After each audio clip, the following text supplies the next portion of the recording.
discipline, leadership, and patriotism among the youth for more than 75 years. Now, we request all the dignitaries to water the plant and pay homage to the great Indian social reformer and pioneering educationalist Savitribai Phule.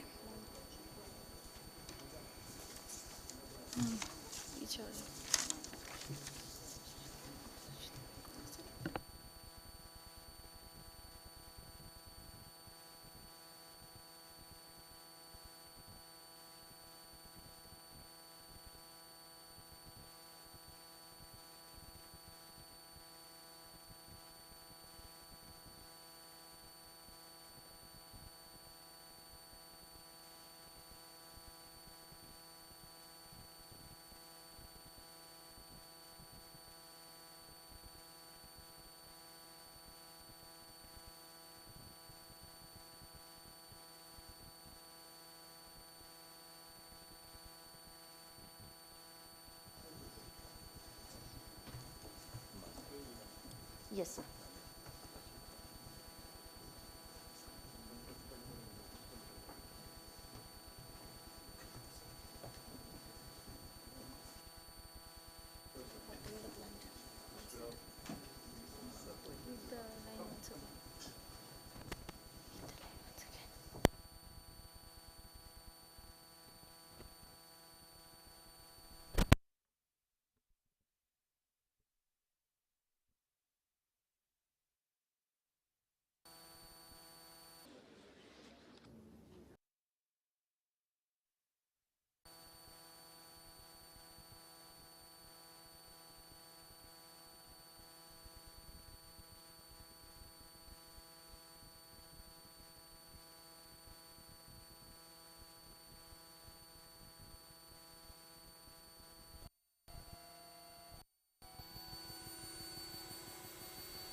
Now, I, Cadet Suhani Mishra, request everyone to please rise for the NCC song.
Thank you. You may take your seats.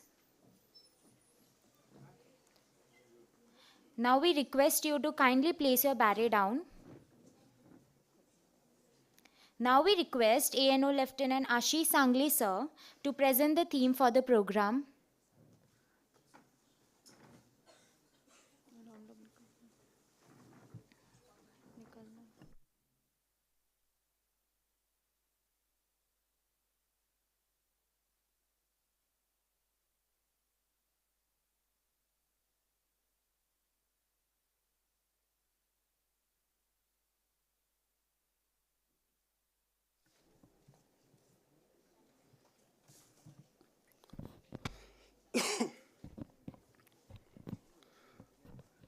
Good afternoon and Jai Hind everyone. I'm glad that I'm part of this most prestigious state university. And now we are celebrating its Amrut Mahotsav for its successful completion of glorious 75 years. Coincidentally, Savitribai Phule Pune University NCC unit got its approval 1.5 years ago during the Amrut Mahotsav of the National Cadet Corps. And since then, we are going step by step ahead. The first important step was to revitalize this felicitation program, which was carried out before but had stopped due to some other circumstances. And last year, we did this same time of the year, and we conducted the same felicitation program last year around 25th of March and pledged to make this program an annual event. The theme of this program is to felicitate the cadets and ANOs who have performed exceptionally well in NCC and hence national camps, exceptionally well in NCC and national camps, and performances of their are taken into consideration and were scrutinized according to their criteria which was decided, and a few cadets were selected for the felicitation. Now, the university recognizes these efforts and hence feels that their felicitation will increase the enthusiasm and will inspire others to perform much better, thereby raising the recognition of university to a higher level. The role of ANOs is most pivotal in this process of running these units, and most importantly, molding these youngsters into role model citizens. Being an ANO, I am completely aware that it is a 24/7 hour role which has to be played by ANOs, and some may feel that it comes with apparently meager perks. But isn't that what a guru is all about? They are the true nation builders, and this is recognized by the NCC and especially the cadets who always remember the ANOs for the things that they have done for them. And that is what I think is the individual's real wealth. Promoting life skills must always be what ANOs should do among the cadets. Just like last year, we decided to felicitate few ANOs this year also for their performance in the National Cadet Corps. The program also intends to promote a small orientation of the cadets for entry into the defense forces, about which you will soon hear from the experts in the panel. I'm sure that all of you will directly or definitely benefit from this entire program and take back the well-intended message of Savitribai Phule Pune University NCC unit. Thank you so much, all of you.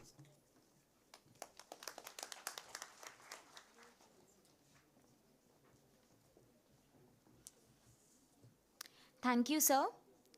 Now we request Dr. Captain Chitale sir to felicitate Brigadier Arjun Mitra sir.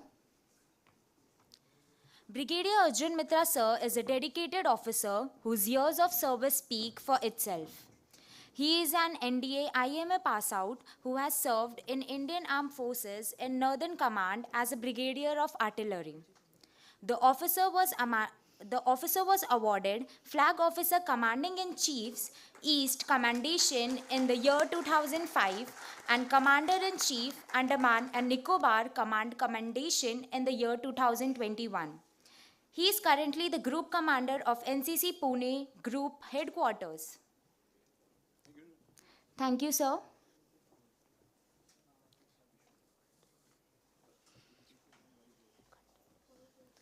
Now we request Geeta Shinde ma'am to felicitate Colonel Kalyani Deshpande ma'am. Colonel Kalyani Deshpande ma'am was commissioned in the Indian Army in 2000. She is an OTA pass out and has completed a basic mountaineering course. She was involved during Operation Parakram, Operation Rakshak, and served in high altitude areas on China and Pakistan borders. She was also posted as a group testing officer in SSB, and she is the first lady officer commanding Training Battalion 1 in Bombay Engineering Group.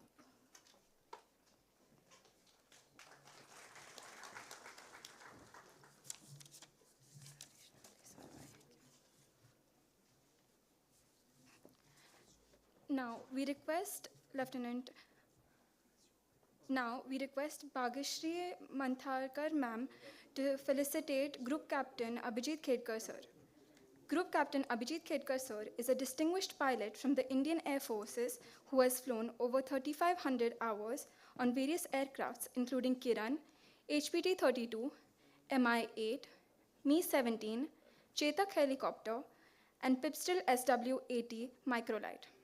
He has flown extensively in the Kashmir Valley, the Siachen Glacier, and the northeastern region in support of army deployments. Some of his important missions were the Kargil operations in 1999, evaluation of SATCOM and missile systems of UAVs, and planning the heroic NSG drop over Nariman House during the 26/11 attack. Thank you, sir. Now we request Dudbhate sir to felicitate Wing Dr. Alpesh Mohan sir. Wing Commander Alpesh Mohan sir was commissioned in the executive branch of the Indian Navy. He is an NDA RIMC pass out.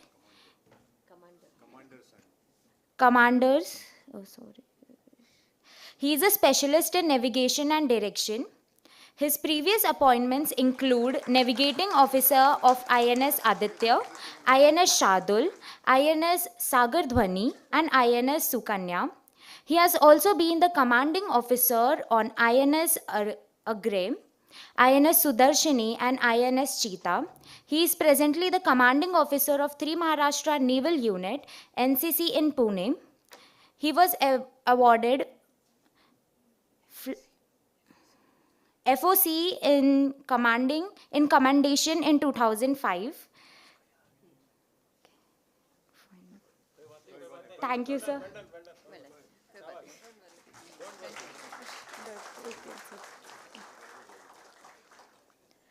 Now we request our ANO, Lieutenant Ashish Sangle sir, to felicitate Dr. Captain Chandrashekhar Chitale sir.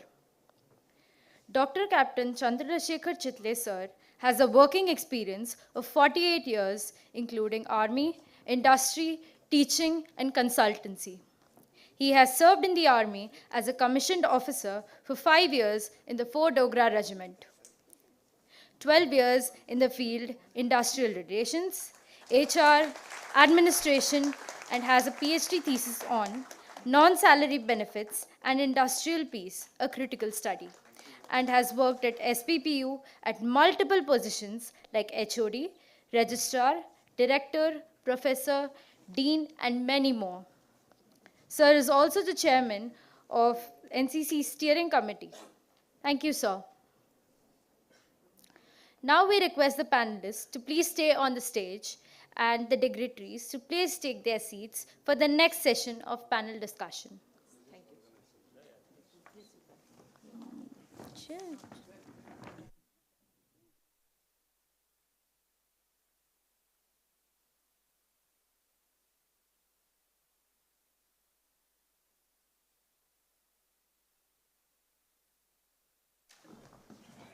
Now we move on towards the panel discussion. Our topic for this year is Career in Defense Services. Now we hand over the stage to Dr. Captain Chandrashekhar Chitale sir to initiate the panel discussion. Thank you and Jai Hind. We are going to start now panel discussion. Let me share with you that I'm going to coordinate that, and for last 2-3 days we have been discussing with each other and we have done a homework. This is the first message, that whatever you want to achieve, you have to do a good amount of homework. So the sequence will be like this. I think we have about 1 hour and about 20-25 minutes So I have requested my members of the panel that they will speak for about 13 to 15 minutes initially. And then we'll have a question answer. And I want the cadets should ask relevant questions. I think this is a good opportunity for you to listen to all the three wings, Army, Navy, Air Force. And at the end, I will sum up. So now I request Colonel Kalyani Deshpande to take over. Thank you.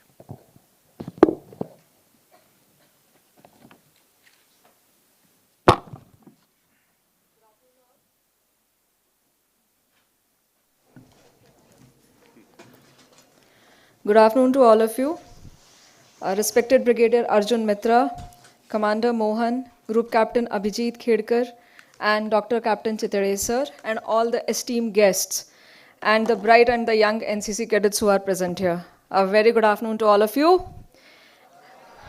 Yes. So it's my honor and a proud privilege to stand before the NCC cadets and address you all.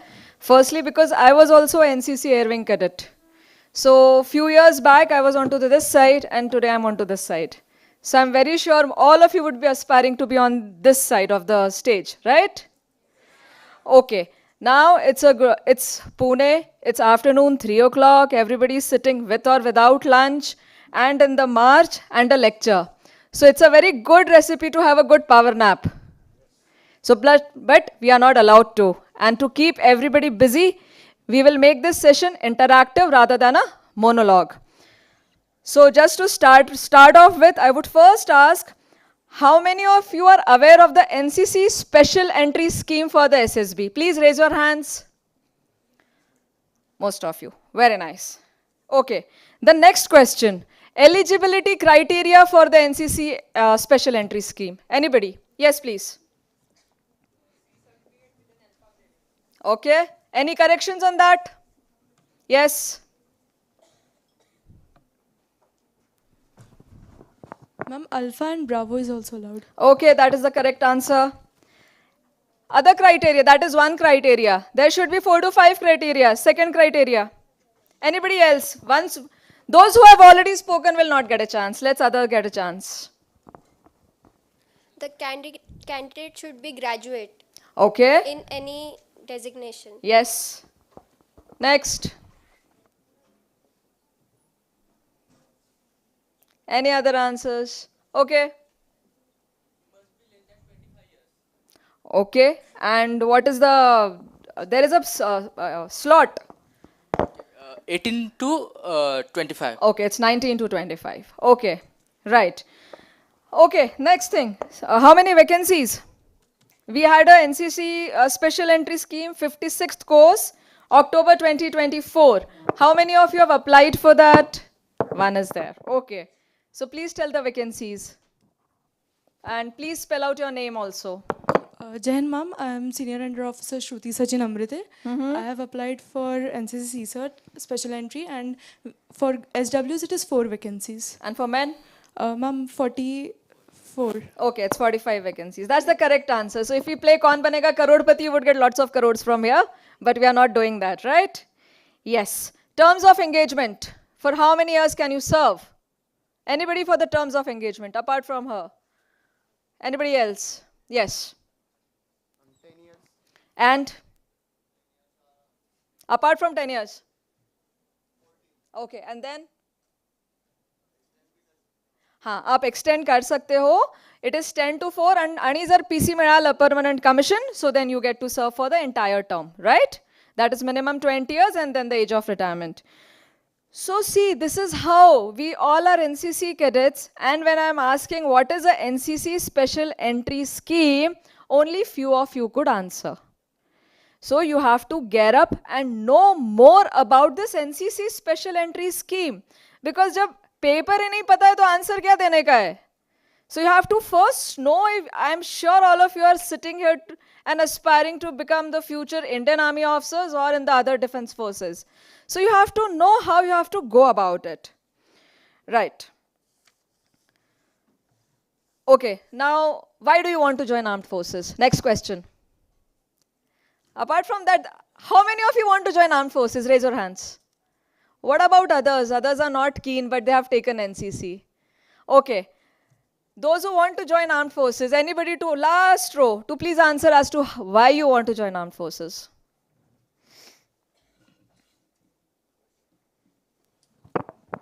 To serve your country and to get that respected uniform. Okay, what else? Yes, next please. And moreover, ma'am, to serve on the front line of the defense. Okay. Ma'am, my father is serving in Indian Armed Forces and seeing him inspires me to join it too. Okay. Anybody else? Okay, so yes, we all want to serve the nation and we have our own ways of serving the nation. The teachers here, the professors, the NOs, we all are serving the nation in our own way. But serving in a uniform is definitely an honor and a proud privilege, which most of us aspire to do. Right. Now, Vince, you all must have seen that whenever your friend who has joined defense forces, he's under training into say IMA or some other academy, he or she comes back on leave. And you see that the moment she comes back or he comes back, all of you gather and you want to meet him and ask ki pata kare tera life kaisa hai. Isn't it? Yes. So why do you do that? You could have asked this to a IT guy, a corporate guy, a person who has gone abroad for the higher studies, but that all is like taken for granted कि हाँ ठीक है USA से आया है इससे बात कर लेते हैं हाँ ठीक है या IT इंडस्ट्री मध्ये बँगलोर वरून सुट्टी मध्ये आलाय तर याला विचारू आपण कोणाला असं काही विचारत नाही but we are very keen to meet the person who is already getting trained or who is posted somewhere in JNK, Ladakh, Arunachal Pradesh. And what is the question? तूने पाकिस्तानी देखा क्या? Isn't it? Yes. So the charm, the aura, the personality which defense forces give, I really doubt the other forces will give you.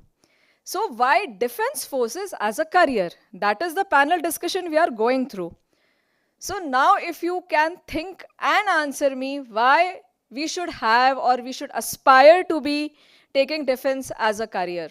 Anybody else from apart from the answers which are already given? Yes.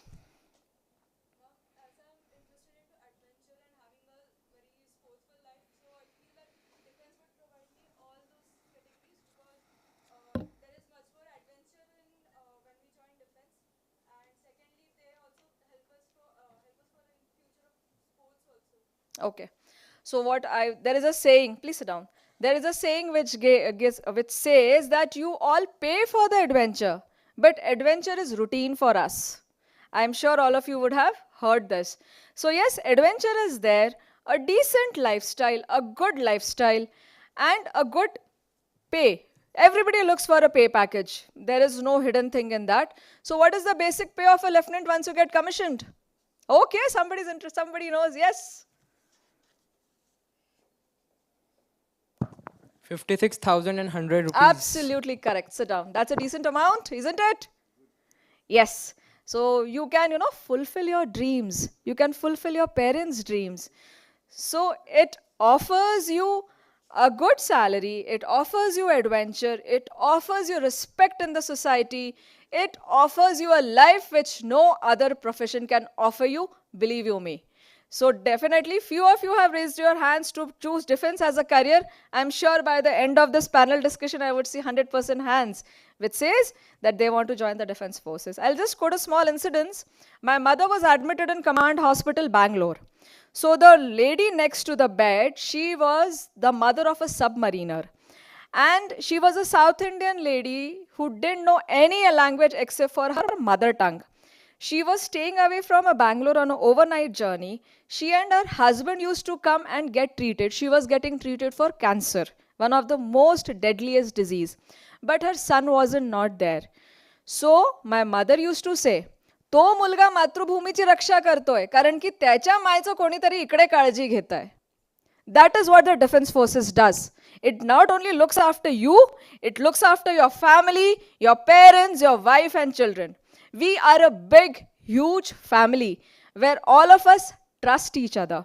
We are above all the caste, religion, creed, and we are only Indians, which you will not find anywhere. So to be a true Indian, I think uniform is the best. Okay, so now this is the first part where I have explained as to why to join defense forces. Second question, how to join. NCC special entry scheme, I have got all the answers.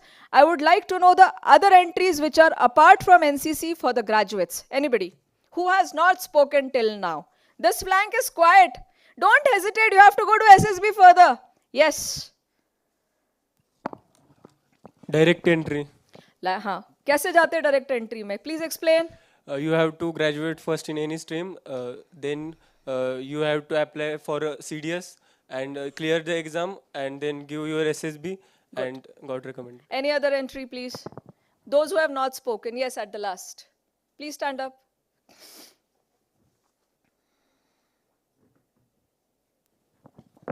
After graduation, you have two ways to get into. First one is IMA. The age limit is 19 and a half to 24 and a half. And the second one is OTA, by which its age limit is 19 and a half to 25 and a half. Okay. So for postgraduates, we can even go till 27. However, since we don't have much of time, so I would just tell you, we have two sorts of entries, UPSC and non-UPSC. UPSC entries, you go through written, you apply for CDS, and then you can go to IMA or ATA, which is called direct entry or short service.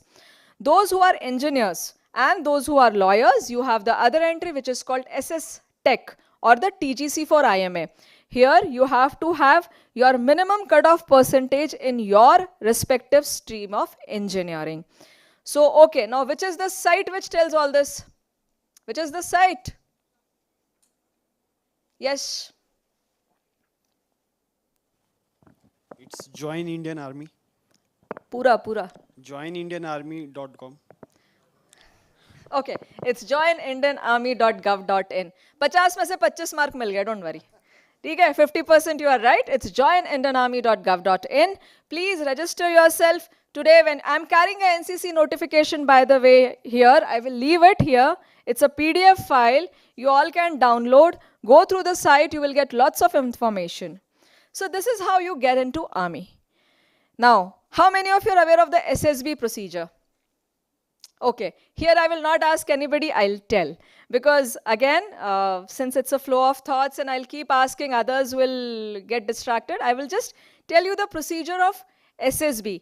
Once you clear the written and you get a call letter, or your application is screened by the DG Recruiting Directorate, you get a call letter who are the non-UPSC entries. The moment you go there, you have to carry lots and lots of documents. There have been cases when I was posted in SSB, we had to send candidates back because they were not having the complete documents.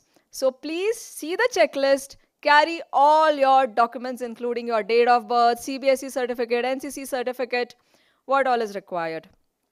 Tattoo is not allowed. Anybody who's planning for a tattoo, do not, if you are getting into SSB, you will be straight away rejected. They will not even let you appear in the SSB. Once the screening is done, once they check your documents, then you will have the stage 1. Stage 1 is the initial screening. In stage 1, initially you would be having the OIR test, which is mostly like a logical reasoning. After the logical reasoning test is done, we will have a PP and DT, that is picture, perception and discussion test.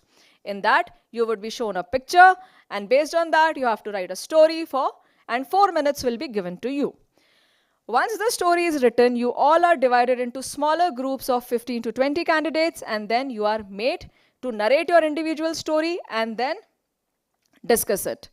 Once you do that, the discussion is over, somebody is nominated to give the combined consensus, and then the stage 1 is done. The results are announced. Those who made it to the stage 2, they stay back, and the stage 1 candidates who don't make it, they are sent back.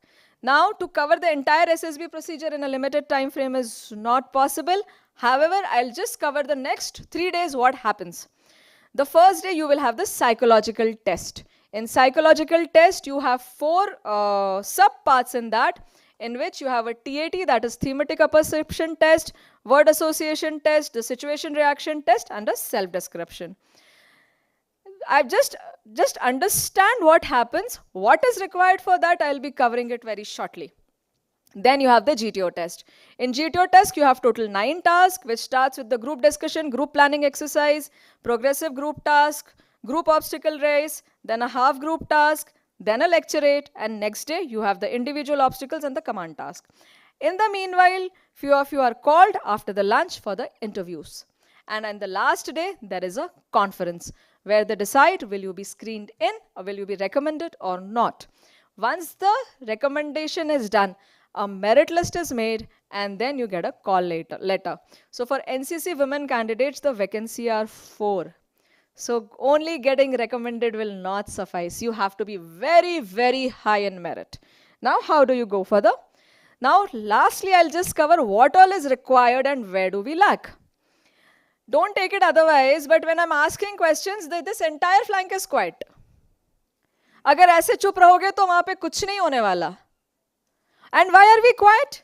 Because we think I might go wrong, I am hesitant, I am shy.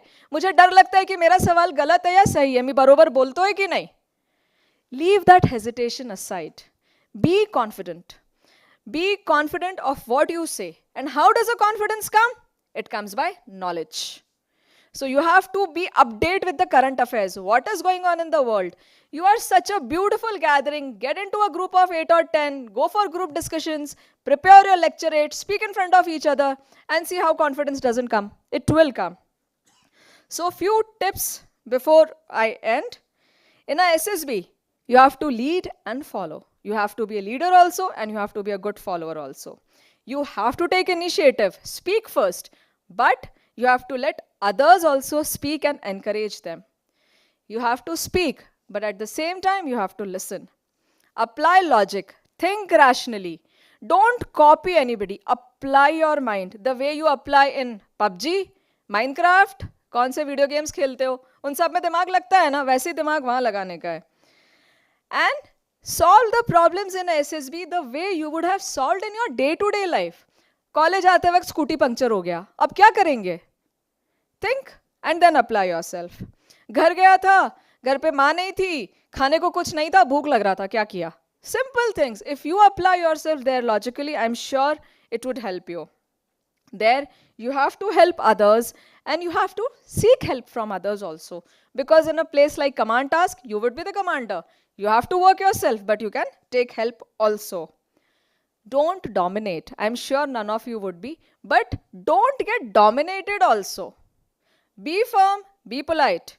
Don't be assertive, but when you speak, your confidence should be there. I have already said be polite and firm. Okay, one more question. How many of you are confident in speaking English? Raise your hands. A very frank opinion, very few hands. SSB is, English is not compulsory, but when 10 people speak English and we are not very confident in English, we are shy to speak. So you have time. I tell everybody, and I have done this, Doordarshan का news और all India radio Prasar Bharati app है, mobile पे download करो, रोज news सुनो और जोर से बोलो इंग्लिश में. जब बोलोगे तो कॉन्फिडेंस अपने आप आएगा. और आपस में जितना भी गलत हो, speak English because it is a big detrimental thing in SSB. So you have to know English, spoken English. Nobody is telling you having a Shashi Tharoor wala English, but a decent English. Right. Don't give up when you go there, but don't be foolhardy. There is a difference. I've already said, know the current affairs, know the simple maths. Geometry, बहुत ज़्यादा कोई नहीं पूछेगा, but simple maths, length, breadth, height, volume, area. This you should know. And at the end, be truthful in answers what you give there. Because don't fool the system and don't fool yourself. These were the few tips I wanted to tell you. We will have the detailed question answer sessions later. Thank you, sir. Thank you, Colonel Kalyani. Very, very important points for the cadets. We'll sum up at the end. Now I'll request Commander Mohan to take on.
So I'll start then. We'll do away with the presentation part. I'll just.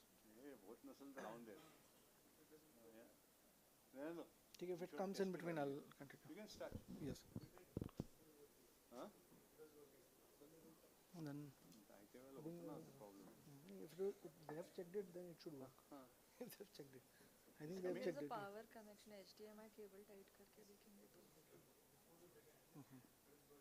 होते कि नहीं हतराम दे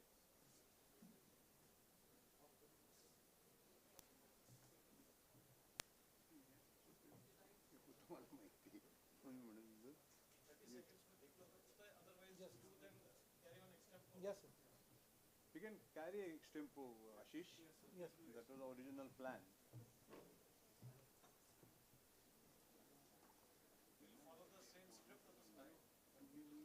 Yes. Yes. Good afternoon, everyone.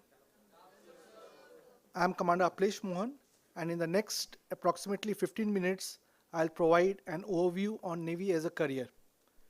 In between, I'll be asking questions as it is understood, well understood, so please remain awake. The Indian Navy is a well-balanced and cohesive three-dimensional force. Can anyone of you, how many of you know why three-dimensional force? Please raise your hand. Yeah, okay, Cadet at the back, left side. It's surrounded on the oceans. Three-dimensional force, okay. You are not correct. Okay, anybody else? The Cadet behind him? Don't worry, don't worry. You can be right, wrong, doesn't matter. Don't get discouraged. At first it safeguards the ocean and other water bodies. And the secondly, it is the naval air arm which safeguards the air. And thirdly, the Marcos, which is a special forces which operates both in ground, air and water. Okay. Anybody else? Any naval cadet? Why do we call Navy a three-dimensional force? Anybody? Naval cadets? Not aware?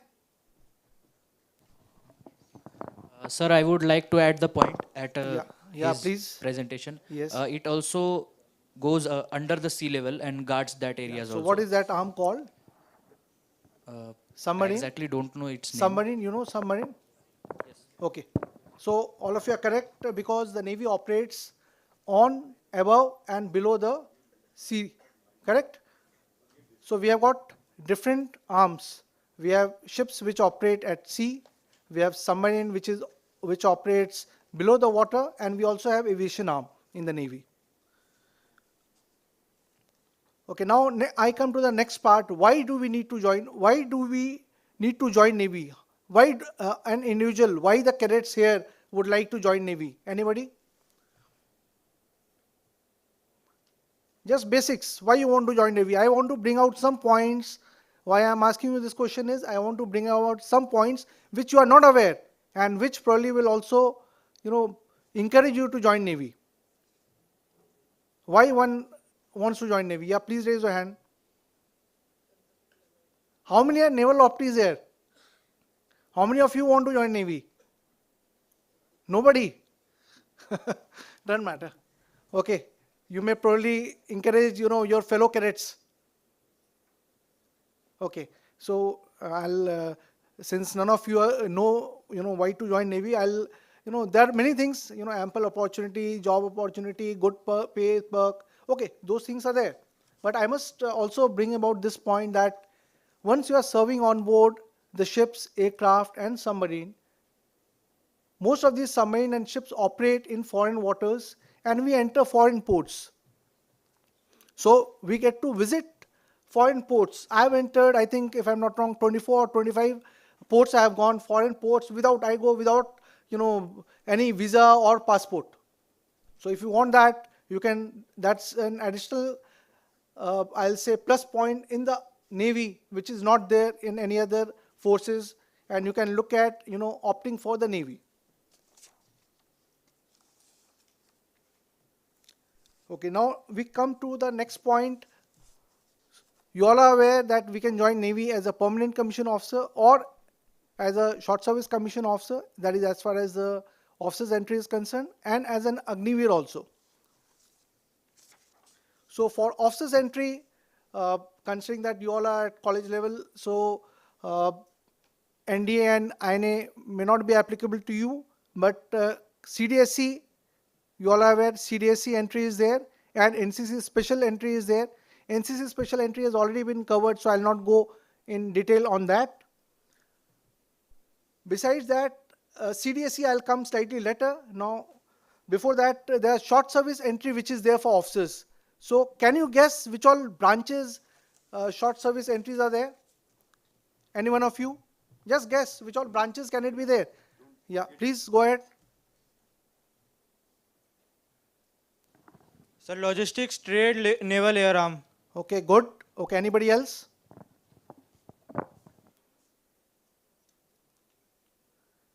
Which other arms you are expecting? Which other cadre you can join as a naval officer? Okay, okay. Do you think you can join as a, if you have done law, can you join the Navy? Yes or no? Okay, good. If you are holding a commercial pilot license, can you join a Navy? Okay, good. So all of you know, then, why you all are feeling shy? You must answer. So if you are holding a CPL, commercial pilot license, then also you can join. You can join as an engineering cadet, as an engineering, in the engineering cadre, electrical cadre, and various other cadres. I'll just list out. Naval Air Operation Officer. So these are the officers who fly along with the pilot and they help him in carrying out the navigation, the air navigation. Then we have Naval Armament Inspectorate cadre. They are the ones who deal with the armaments like torpedoes. The logistic branch has already been covered by one cadet. Information technology, IT. Okay, besides that, the air traffic controller. You can also join as air traffic controller. Law we have already discussed. Now many of you can also join as naval constructor. In the education branch, as a musician also, and in sports quota also. So there are many opportunities which is there, but unfortunately everybody is not well aware about it. However, the requirement will be generally in most of the cases it will be BTech stroke B with more than 60% marks, except in case of musician and sports quota. Any doubts as far as this is concerned? Okay.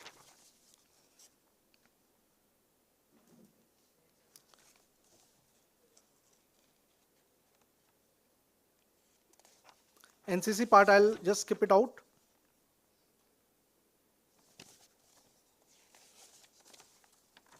Okay, now we come to the pay scale part. It has already been covered, but what was covered was the pay band of sub-lieutenant, that is 56,100. But that is not there. There are many allowances also which an officer gets, and plus something called MSP or military service pay, which is 15,500 rupees. Okay, and many of you who will go as an aviator or as a submariner or as a Marcos will get extra allowance per month. So can anybody guess what is that amount? Any guesses? Just guess. Don't worry. Just guess. How much is that amount? Yeah, please.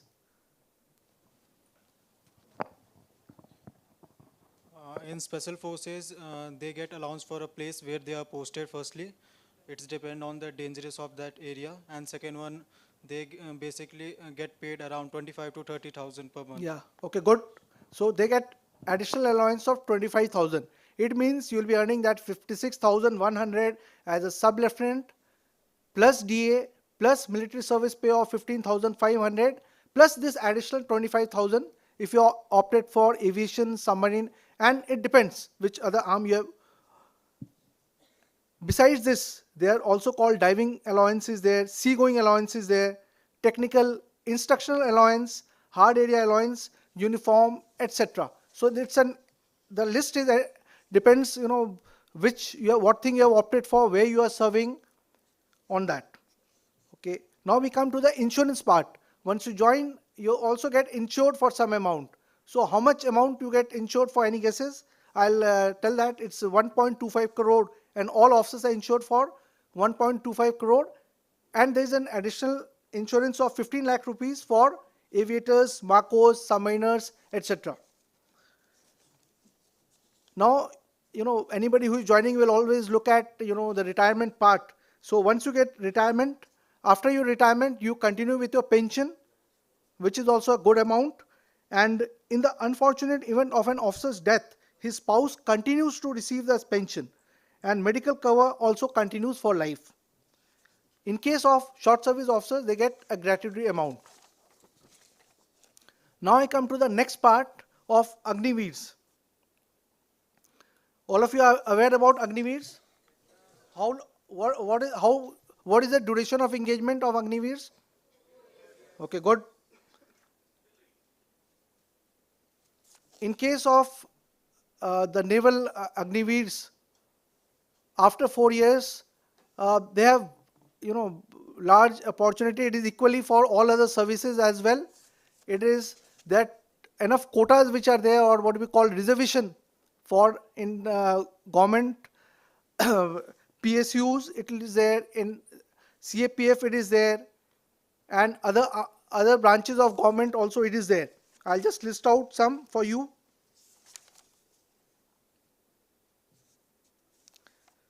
There is a reservation of 10% for job vacancy in CISF, BSF, Assam Rifles, etc.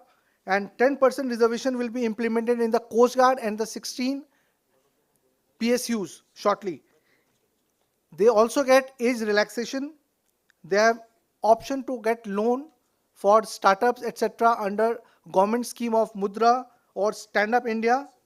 So thus you can see Agniveers have a vast job opportunities after 4 years. Even all the government departments will provide job opportunities. Just to give an example, the Department of Telecom will provide job opportunities in optical fiber maintenance, customer interface, etc. A naval cadet will have additional advantage of transition to merchant navy. Besides this, many state police have also fixed quota for Agniveers. There are also promises by top corporate and industrial houses like Mahindra, RPG, TVS scooters, Biocon, etc. that these Agniveers will be absorbed based on their talent. And just to tell you, there are almost 15 lakh vacancies of physical education teachers in this country. So they also have an opportunity to get absorbed in that job.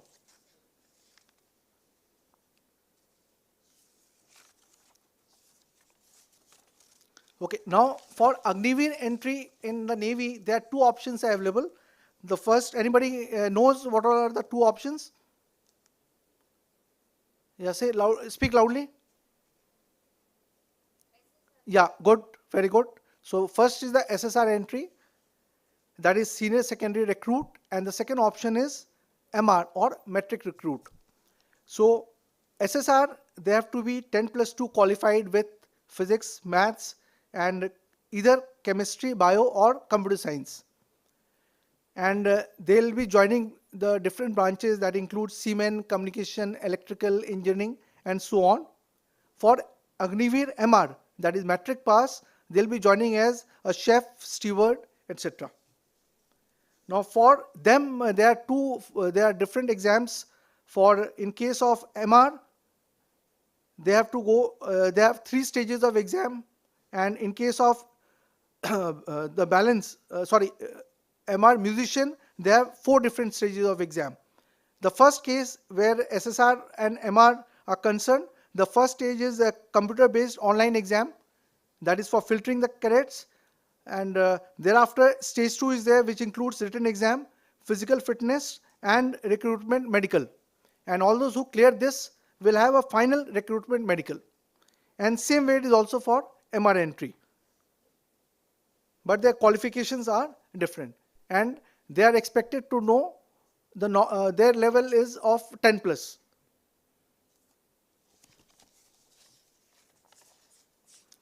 Now I'll come towards the last part of my presentation. The other facilities which are offered, besides what I have covered, there is healthcare. In the Indian Navy, we pride ourselves in providing world-class medical care to all its personnel through the military hospitals and the military dental facilities. The sports and recreation facilities is also there for everybody. Adventure activities, all the adventure enthusiasts and budding sportsmen are encouraged to excel through a well-planned and systematic training. There are large number of naval officers and men who have participated at national and international level and represented India and won medals.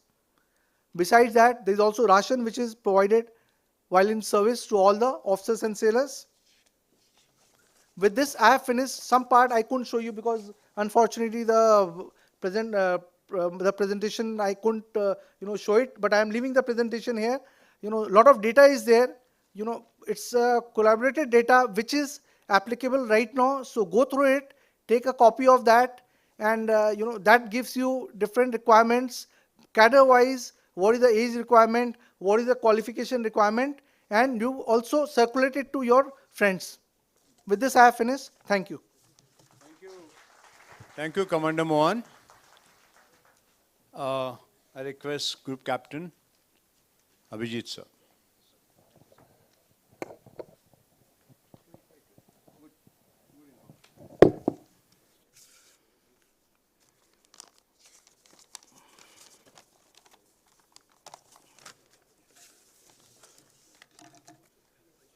Good afternoon, sir. Good afternoon, everyone. Good afternoon, yeah. I am Group Captain Abhijeet Kulkarni. I am commanding 3 Maharashtra Air Squadron. I am a Mi-17 helicopter pilot, and I have flown across the length and breadth of this country, and also abroad, a couple of missions abroad. Now, why am I standing here? Because in this entire gathering, I am the only one who is qualified to use weapons from the air and throw it at you. So the guy who's sleeping there, ask him to wake up. Okay? Yes, so please don't sleep now because I'm going to throw this missile at you. Okay? And I'm qualified to do it. Okay? Yeah. Now, Miss Amrute, Cadet Amrute, as senior under officer, sorry. If I'm not wrong, 1 year back, we met in Pune ATC? Yes, sir. Correct? You had come with your uncle? Yes, sir. Air Force officer. Yeah, very good. I remember that.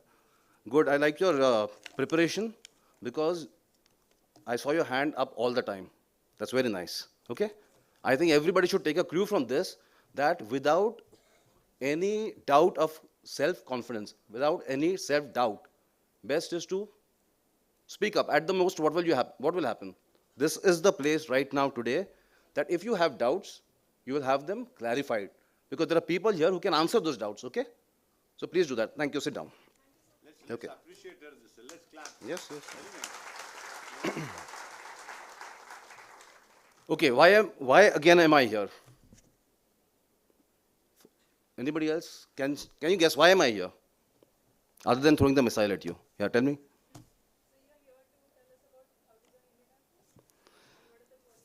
Yeah, partly right.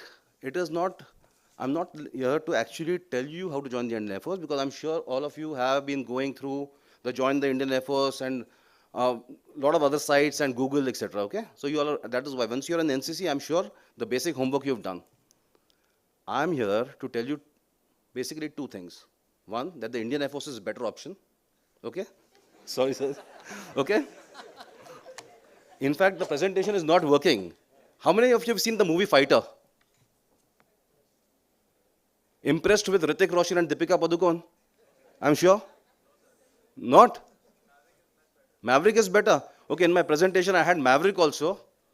And then I had Hrithik Roshan and Deepika also, but unfortunately not working. It's fine. But Maverick made a couple of big mistakes, okay? That also I was supposed to point out. So Air Force is better. Okay? And okay, the second part is, what ma'am rightly brought out was the SSB part, okay? Now, I would say I'm commanding a unit which has the distinction of, in the last 1 year alone, how many? About 40? We have had 40 cadets of my unit who've cleared SSB. And we do our training in-house, okay? So what we do is, we don't try and copy what various academies and all what they teach you. That is for you to understand the system, okay? It is not for you to just go and, I'm sorry to use the word, but this is the correct word that bolte na, don't vomit it out there, okay? Because no examiner there is going to appreciate that. None of the instructors, correct ma'am? Yes. None of them appreciate that. Now why? What is the reason that they don't appreciate? Because, firstly, SSB is not an examination, okay? The examination part is already over when you have cleared your CCERT or your entrance exams for AFCAT or your CDS or what have you, any entrance.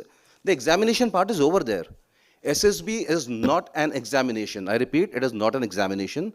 It is an opportunity given to you over 5 days to put your best foot forward and prove that you have all those qualities that the armed forces are looking at. Why should I select you? Do you have these XYZ qualities? If you have them, then I'm going to select you.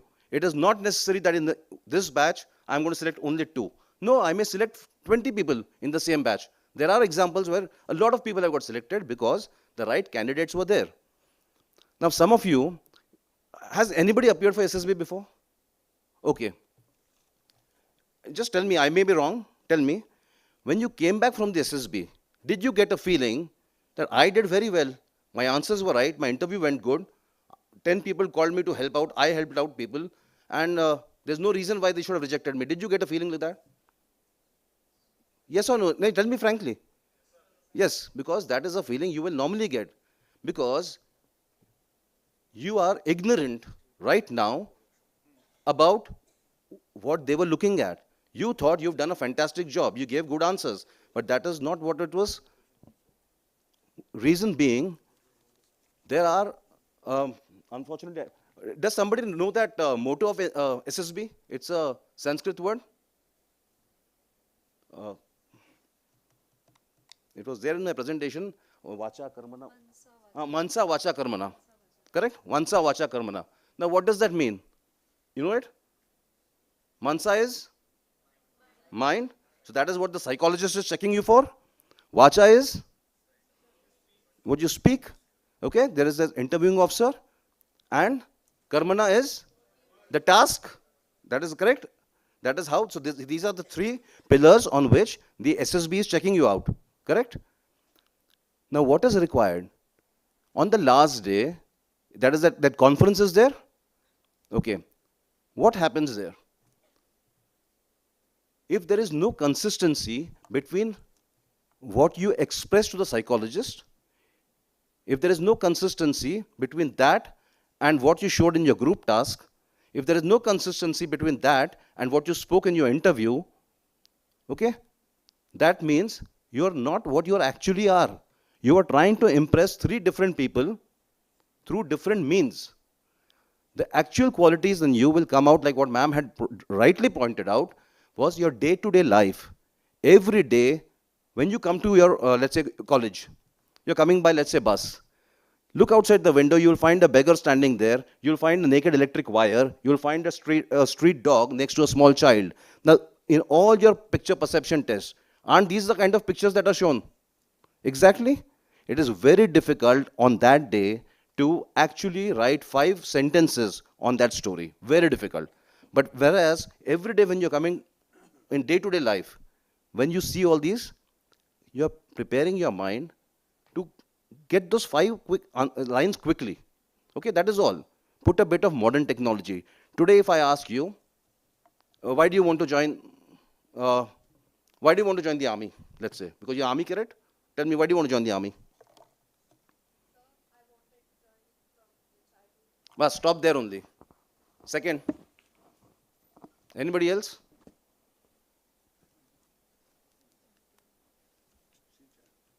Tell me. Sir, I want to join army because my father is from Indian Air Force. I've seen the Air Force life. Therefore, I was keen to see, understand and know about the army life, and therefore I chose for army. Okay. Okay, again this, I say again with a little bit of authority here, because my son cleared his SSB in the very first shot. He's already a sub-lieutenant in the Navy. So when I had asked him this question, why do you want to join the Navy? Okay, the first answer he gave me was, since childhood. I said, you stop there only. That is why I asked her to stop. If you're still stuck to your childhood, jo sapna tha, have you grown over the years? I'm asking you, since childhood mein, I wanted to be President of India. Over the years, kuch na kuch change ho gaya life mein. Yeah? Yeah, tell me. There's nothing wrong. That can't be an answer for the SSB. Absolutely right. That is something that you want to follow. But if you're stuck because you wanted childhood, better it is not like that. You will have to read a few books. You have to have a role model. You need to know what the Indian Army has done in disaster relief or in certain actions in maybe Somalia, in somewhere else. If it's for Indian Air Force, what they did in Kargil or maybe in so many, Op Rahat, Operation Ganga going on. So all that, when you speak about, or you have to pick up a role model. So when it comes to SSB, there has to be a difference between you and the other 50 cadets who are applying with you, okay? Because be sure, 49 people are going to give that answer, and they are the ones who are going to get rejected. You get the difference? Please sit. Okay, actually I got a little carried away with what was already discussed earlier, and so my main, the presentation part, where I wanted to tell you about why the Indian Air Force, okay? So that I will just go over a few things. Firstly, anybody knows the history of the Indian Air Force? Anybody? Just quickly, because we are going to run out of time if we continue like this. Yeah? Where was it formed? Quickly, just answer. I'm not going to. 8 October 1932. Where? Karachi. Number 1 squadron was formed in Karachi. Okay? And today it is in Gwalior. It's a Miraj squadron.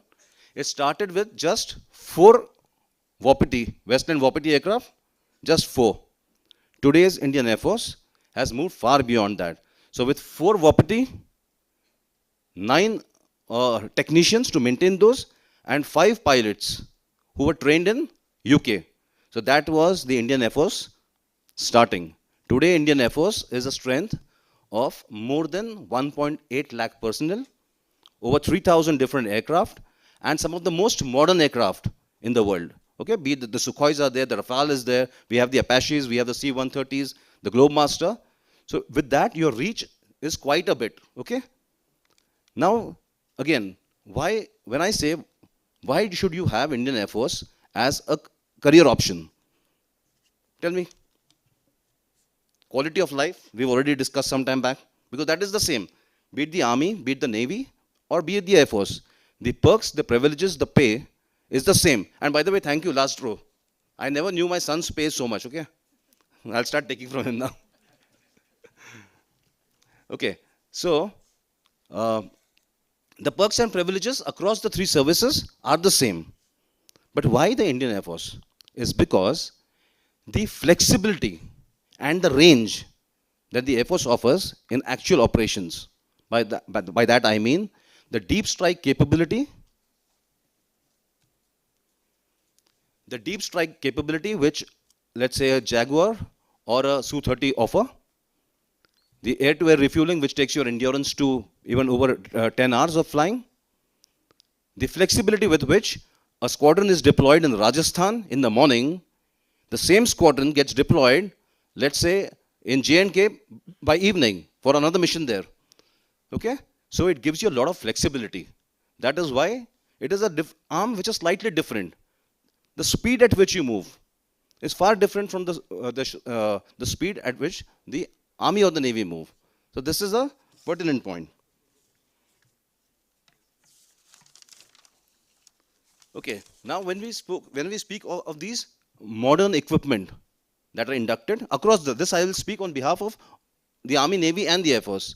When it comes to the modern equipment, so inducting equipment like which the Indian Air Force did after lessons learned after the Kargil War, our entire doctrine changed from what used to be a very erstwhile doctrine. The entire doctrine, our philosophy, our roles, our vision itself. So everything changed. And with that, the new doctrine was published. Here, besides just modernizing, there was a lot of emphasis which came into now the HR. What is the kind of people who are going to come and operate these modern machines? This is where you all come in. Okay? Mostly, there is a lot of focus right now, at least in the Air Force, it is technical. Pilots, even NDA, they are now doing their BTech course in NDA. Okay? Because these are more than just flying. The MiG-21 was the most difficult aircraft to fly. Okay, it's not the Su-30 or the Rafale which is difficult. The MiG-21 was the most difficult because it had less systems. Okay, and it required a lot of pilot skills. Whereas modern machine requires a lot of knowledge, lot of technological advantage that you have when you are a BTech. Therefore, your studies right now, and especially the technical knowledge, is going to go a long way for especially the Air Force cadets. And if anybody of you subsequently want to move over or try for the Indian Air Force also, I'm sure, because you should try for the Army, Navy, Air Force, all of it, okay? Don't just get stuck to one aim, you'll have to give it a couple of choices also. Okay?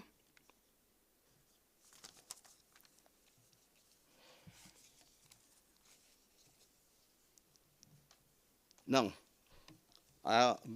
before I actually end, I'll come back to the point of preparation, okay? We spoke about that you have to be consistent in everything. Now, point of preparation. Just give it a thought. I'm not going to ask you how you are preparing because you've been doing it for your NCC exams also, and the very fact that today we are here is because you've done it successfully. Now, the same thing when you apply to, let's say, your towards your future. NCC is just one part of it. Your graduation is just one part of it. Okay, academics ho gaya, NCC ho gaya. Now, preparing for a brighter future. How many of you have given it a very serious thought? I'm telling you, you may think so, but not many of you would have done that the way it should be done. I had not done it when I was your age. I'll be very frank.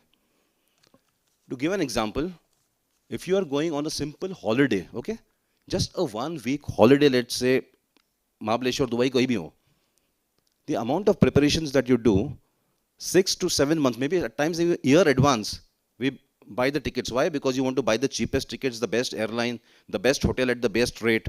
Okay? You will select your best clothes. You will get the best camera. You will get your best goggles, your best cap. Everything is all set.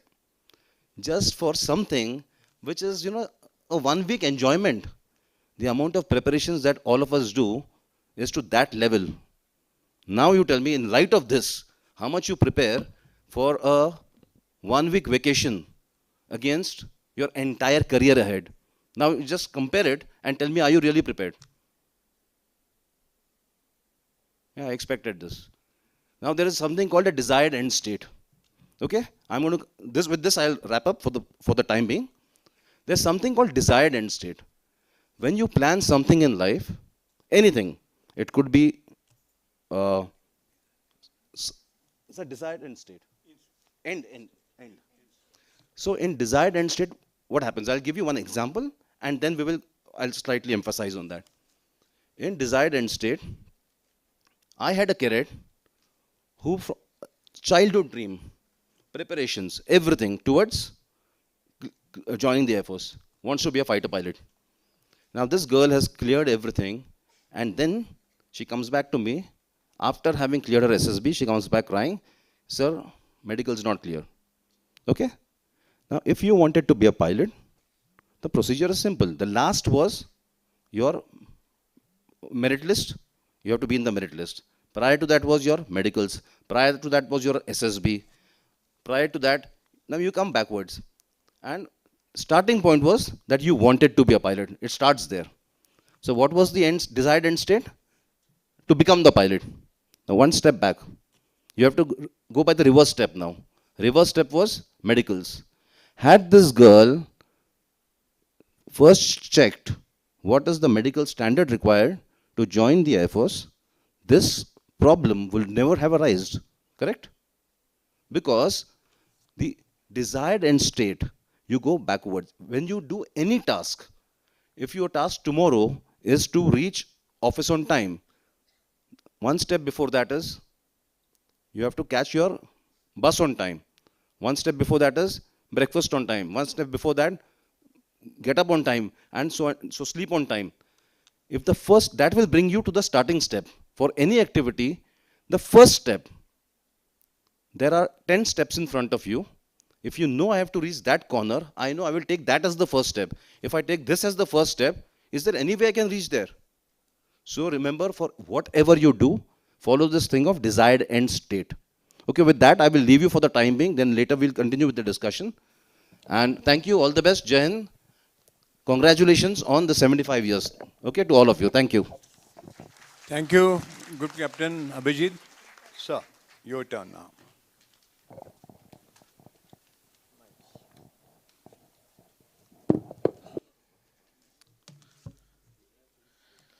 Hello पीछे सुनाई दे रहा है सभी को? Can you hear everybody here? Okay, right. Dr. Chitale sir, my commanding officers, esteemed guests, Center Commandant, and brave cadets. It gives me great pleasure to address you on the prospects of serving in the armed forces. Since I am a group commander, so I cannot show any partiality to Army, Air Force and Navy. And I have all the 3 units with me. The Army units outnumber, but by now I can say this much, that both the units seem to be performing better than most of my Army units, Navy as well as Air Force. You know, when I went to give my SSB, I joined NDA in 1986. So that time somebody mentioned Top Gun, that movie was released, you know. And that time I was a kid in Delhi. I'm from KV, so KV Sectorate, RK Puram and Delhi. And I had seen this Beating the Retreat. So while seeing Beating the Retreat, I heard jet engine noise out of nowhere. And to my horror, I found a fighter was coming down the Rajpath, you know, from Raisina Hill, barely 6 feet above this thing. It was a Sea Harrier. It could hover like an aircraft, that is helicopter, and move like a fighter. So when I saw that, I decided I'm going to fly this machine. Why I'm telling you this is I never got my medicals done earlier. All right, I turned out to be partially colorblind, so I went to the army. No regrets today. But you must always get yourself medically checked up even before you venture on a career. It is very, very important, because after passing all the hurdles that are before you, you don't want to get stuck. You don't want to get stuck at the last stage. It is this thing. Anyway, I appeared for the National Defense Academy, so I had the army. I went to the army. One of my batchmates, he went to the naval vacancy where they were supposed to go. Now I will give you some other statistics as far as NCC is concerned. Now this statistics is purely from Maharashtra. There are 1,20,000 NCC cadets in Maharashtra Directorate. Pune group has 13,000, that is Pune and Solapur group. Every year, C certificate, 8,000 clear C certificate exam, which is a prestigious exam. However, the advantage of that C certificate, if it is taken for joining the armed forces, it is basically, we have approximately 50 to 55 officers clearing every year, out of which substantial heavy lifting is done by my Air Force unit, because he's got the selection system and guidance right. And approximately 1,200 to 1,300 Agniveers. So a huge potential is untapped. You can understand what I'm getting at. So the Agniveer subscribes to very heavily in the rural area, the institutions which are there in rural Maharashtra. Is obvious because they're looking for a career to augment and to, of course, at the level that at what they actually aspire to become. As far as the officer entry is concerned, yesterday I was speaking to a prominent vice principal of a prominent school which wears uniform in Maharashtra, and another one which is a vice principal of another school which wears uniform. I will not give out the names of the schools, confidentiality, but what I can make out is that they've been churning out substantial chunk of cadets in the armed forces. You all are children of Chhatrapati Shivaji Maharaj. It's a great civilization. It is a great culture that you have. You're rich in culture. I am originally Bengali, so your culture is richer than mine because I'm staying here, and all the people who are here, all my NCC cadets, I see their IQ, which is probably the highest in the country. You have no shortage of dearth of potential. But these statistics must ring alarm bell. When I joined NDA in 1986, this school from Maharashtra was producing almost 40 to 50 officer candidates who used to join NDA and do well. They're in the top ranks there. And the other school was practically unheard of. Every batch, 10 to 15 of them. The whole equation has reversed. You understand? The whole equation has reversed. Nothing has gone wrong. Maybe there are industries and other opportunities which have come, because after all, Maharashtra is the growth engine of the country. So maybe because of other opportunities, it is not there. But what you need to do is that I want you to take full advantage of these 8,000 C certificates that are there with you. You're not taking the full advantage of it. In an Agniveer exam, 20 to 25% weightage is given just because you're a C certificate holder in the overall assessment, although you give an entrance test. But that is the kind of weightage which is given in your selection.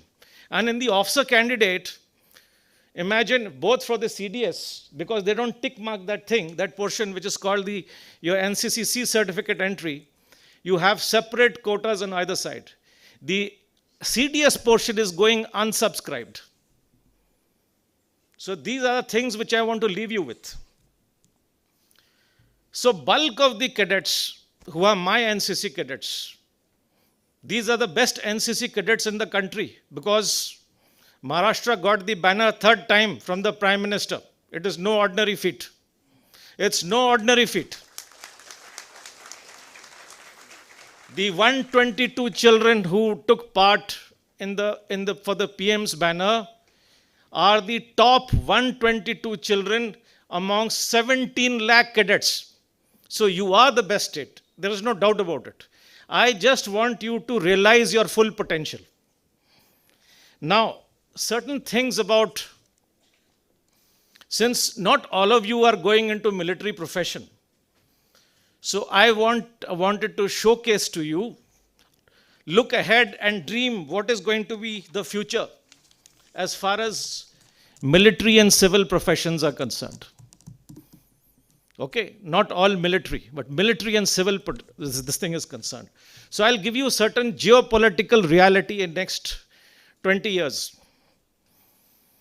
If you see the Indian subcontinent, we are in the most unfriendly neighborhood in the world. Is there any doubt about that? Okay, so this nexus, the competition with China, the rivalry and maybe the hostilities with India and Pakistan are likely to continue. The other countries which are there along the Indian subcontinent, large number of them are unstable. You understand, whether you see Afghanistan, Myanmar, and a lot of places it is poverty stricken. So you will continue to have security challenges, migration, immigration, drugs, All these kind of problems will continue to persist because people will move out of those places and come and try to enter the country. It will continue to happen. There are two important strongholds where drugs are manufactured or made. It's called, along the Afghanistan, it's called the Golden Crescent. And if you go towards Myanmar and Laos border, it's called the Golden Triangle. 80% of the world's drugs are manufactured at these places. Now you must be wondering, this is SSB, why am I telling you all this? Well, it has an impact on whatever profession you choose in future. You will have ISIS. Everybody knows ISIS? Okay. ISIS and its affiliates operating inside, because that is the geopolitics of the region, and we will continue to fight them.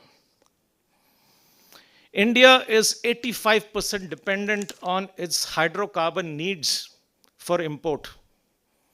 Whether it is the cooking gas in your house, yes, or the vehicle that you drive, or any transport that you take, 85% of your needs, you're dependent. This affects your foreign policy and the structure of your industry inside. However, the Krishna Godavari Basin and the Arabian Sea and other places, India has found, and also in Andaman Nicobar, ONGC has found substantial blocks which are available in terms of oil and this thing, and very soon they'll start producing it. There's diversification towards renewable energy and also towards nuclear, which are likely to happen. There are two wars, major wars being fought all over the world. Everybody's aware of that? Israel-Gaza war and Russia-Ukraine war. So how has it impacted India? It has impacted India because Russia, being one of the largest exporter and defense exporter, there is a vacuum created internationally where Indian defense industry, both private and DPSU, is expanding to fill this gap which is there. The threats in the Indian Ocean region, whether it's of pirates and the importance of bypassing of trade routes to avoid Middle East and the pirates, will continue to be of importance, this thing. So now with that, I'll not speak much more on this because this is not a geopolitical class. Now I will come because I have discussed with industry leaders, both in Maharashtra and my childhood friends who are there, and the ones that I have interacted with, including Maharashtra Chamber of Commerce and others, as to what exactly is the future of industry which you should focus in terms of profession. Because if you join these industries and have skills to join these industries, there will be no recession for next 20 to 25 years. That's the future. So the first is defense, space, and internal security establishments. That is including your CAPF, Homeland Security, all those agencies which look after. They will always be in demand. They will be the front line in terms of perks, privileges, and you will be the building blocks or the frontiers of your nation. So if you choose your career in the armed forces in any of these fields, you're secure and you will be in the mainstream of the importance at that point of time. Aviation industry. It is going to grow at least 2.5 times in the next 5 to 6 years. 2.5 times. Already it takes, I have my course mates who are flying Indigo. They tell me it takes 1 hour circuit to land in Mumbai. That is a kind of how dense the air traffic is. So you can imagine that it is only going to grow from here. So if you're in aviation industry in any field, there is no recession in that field. Automobile industry. Because automobile, micro, medium and small enterprises also manufacture aviation and defense products. If you're in any kind of energy industry, it is the future. Healthcare. shipping and maritime, AI, robotics, data science and machine learning. So those normal courses will not do. You have to be skilled in these to survive the future, because that is where the demand is being created. As far as capex investment is concerned of the government, or if you want to join the army in the engineers, so it is construction, earth moving and infrastructure development. All the companies and all the skills, whether it is a JCB operator at the lower level, or the crane operator, or you just buy 2 cranes and hire them out, or you join the army as a sapper, wherever you are, or you join the national NHAI and do tunneling like Sela and other places, you will be in the mainstream of requirement as far as the country is concerned. Last 2 remaining. It's called BFSI. Anybody knows what is a BFSI? I myself did not know. I was taught by people who are into the industry. They said banking, financial services with special reference to fintech services, and insurance. There is going to be no recession in the next 20 years. And lastly, you will be surprised, but little different from the others, it is luxury retail. So these are the industries I thought before I wanted to share this with you, which are going to be in the mainstream as far as the future is concerned. So whatever course you're doing in college, you need to be upskilling yourself, whether for the armed forces or UPSC, for other similar industry, I would say professions, or being prepared for such industry for the future. This goes also for the parents who want to plan something for their children. Now, as far as armed forces verticals are concerned, whether you are a humanities student, science student, legal, medical, we have all the verticals in the armed forces, all of them. So all of them, in some point or the other, please try and join after you get commissioned. Join those verticals which are aligned to what you're studying today. You will be able to give your best in the organization at that point of time. Now, certain things about career management. Now, you must be wondering why I'm telling you about career management. The center commandant is here and I am standing here. We are brigadiers. One rank above this is a general officer. There are only 200 major generals, in the Indian Army, roughly. There are 60,000 officers in the Indian Army, out of which only 200 are major generals. Major general is equivalent to a joint secretary. But of course, it depends upon what appointment he is holding or whatever, wherever they are. Why am I telling you all this? When you must be wondering, this is a SSB coaching, why am I telling you about this thing? You see, bulk of the career of your young age that you do have, because of the pyramidal structure, you have to upskill yourself, whether you join Army, Navy or Air Force, and continue with the growth outside. Even today, when you join an industry, it is not considered good if after 2 or 3 or 4 years you're continuing with the same profile. Multi-skilling and cross-domain expertise is very important. So maybe after this, I hang up my boots. I might either join an academic profile. Somebody might join the NHAI. There are different things. So one has to grow out. And growth is important. So whatever you have learned, you have to continuously upgrade yourself. Even I am today trying to learn German and trying to upgrade myself. Okay, even today. So I'm sure even the Air Force feels the need for a commercial pilot upgradation. And Navy wants to get themselves reoriented towards merchant navy. So this growth factor never stops in life. You must understand these are facts of life. Because with growth, growth is good for good internal health, good financial health. And it also is good for your mind because you're contributing and there's something fresh to contribute to. With that, I'll roughly wanted to list out where all in the industry, Army, Navy, Air Force personnel have found a home after they have hung uniform. Army has been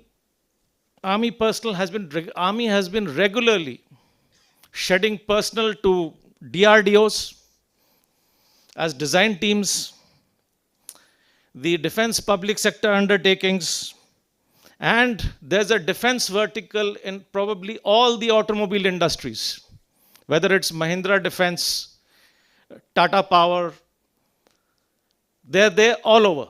So that while you're growing in your career, you also get exposure to them and you get absorbed beyond your this thing. So you're drawing your pension as well as there's a growth factor in the industry.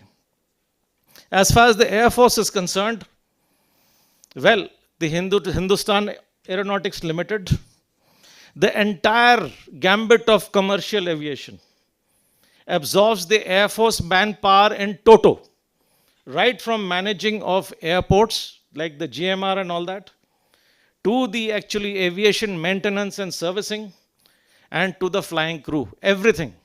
Large amount of Air Force personnel are actually getting absorbed there. ONGC, flying with them. And of course, we have a new field. It is called Aviation, Recreation and Sports. This is a new field which is coming up, and large amount of our Air Force personnel are involved in this.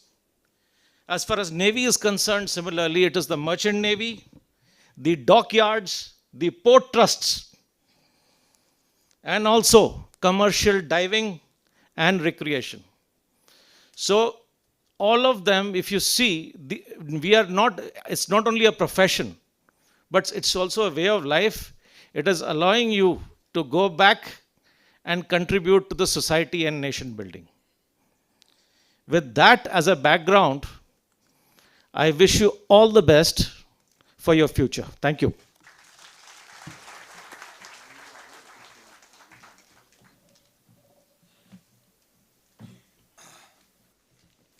Thank you, sir.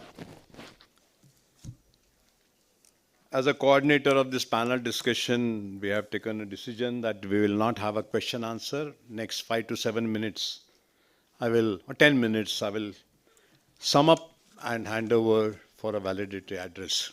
Brigadier Patwardhan sir is already here. थोडं मी मराठीत बोलणार आहे. मला माझं English येतो. English माझं आर्मीने सुधारलं. Hindi माझं आर्मीने सुधारलं. So there is one concept in management, sir, a Johari window. And I think we should stress upon this Johari window because the first step to join defense services or any career, you should know yourself quite well. What we talk in management, strength and weaknesses analysis. In that Johari window tells you the blind areas of your personality. And you keep on getting a lot of feedback from your peers, friends, parents, teachers about your blind. And these blind areas are required to be developed towards positive. I will not explain the entire Johari window. As I told you, I learned Hindi in Dogra.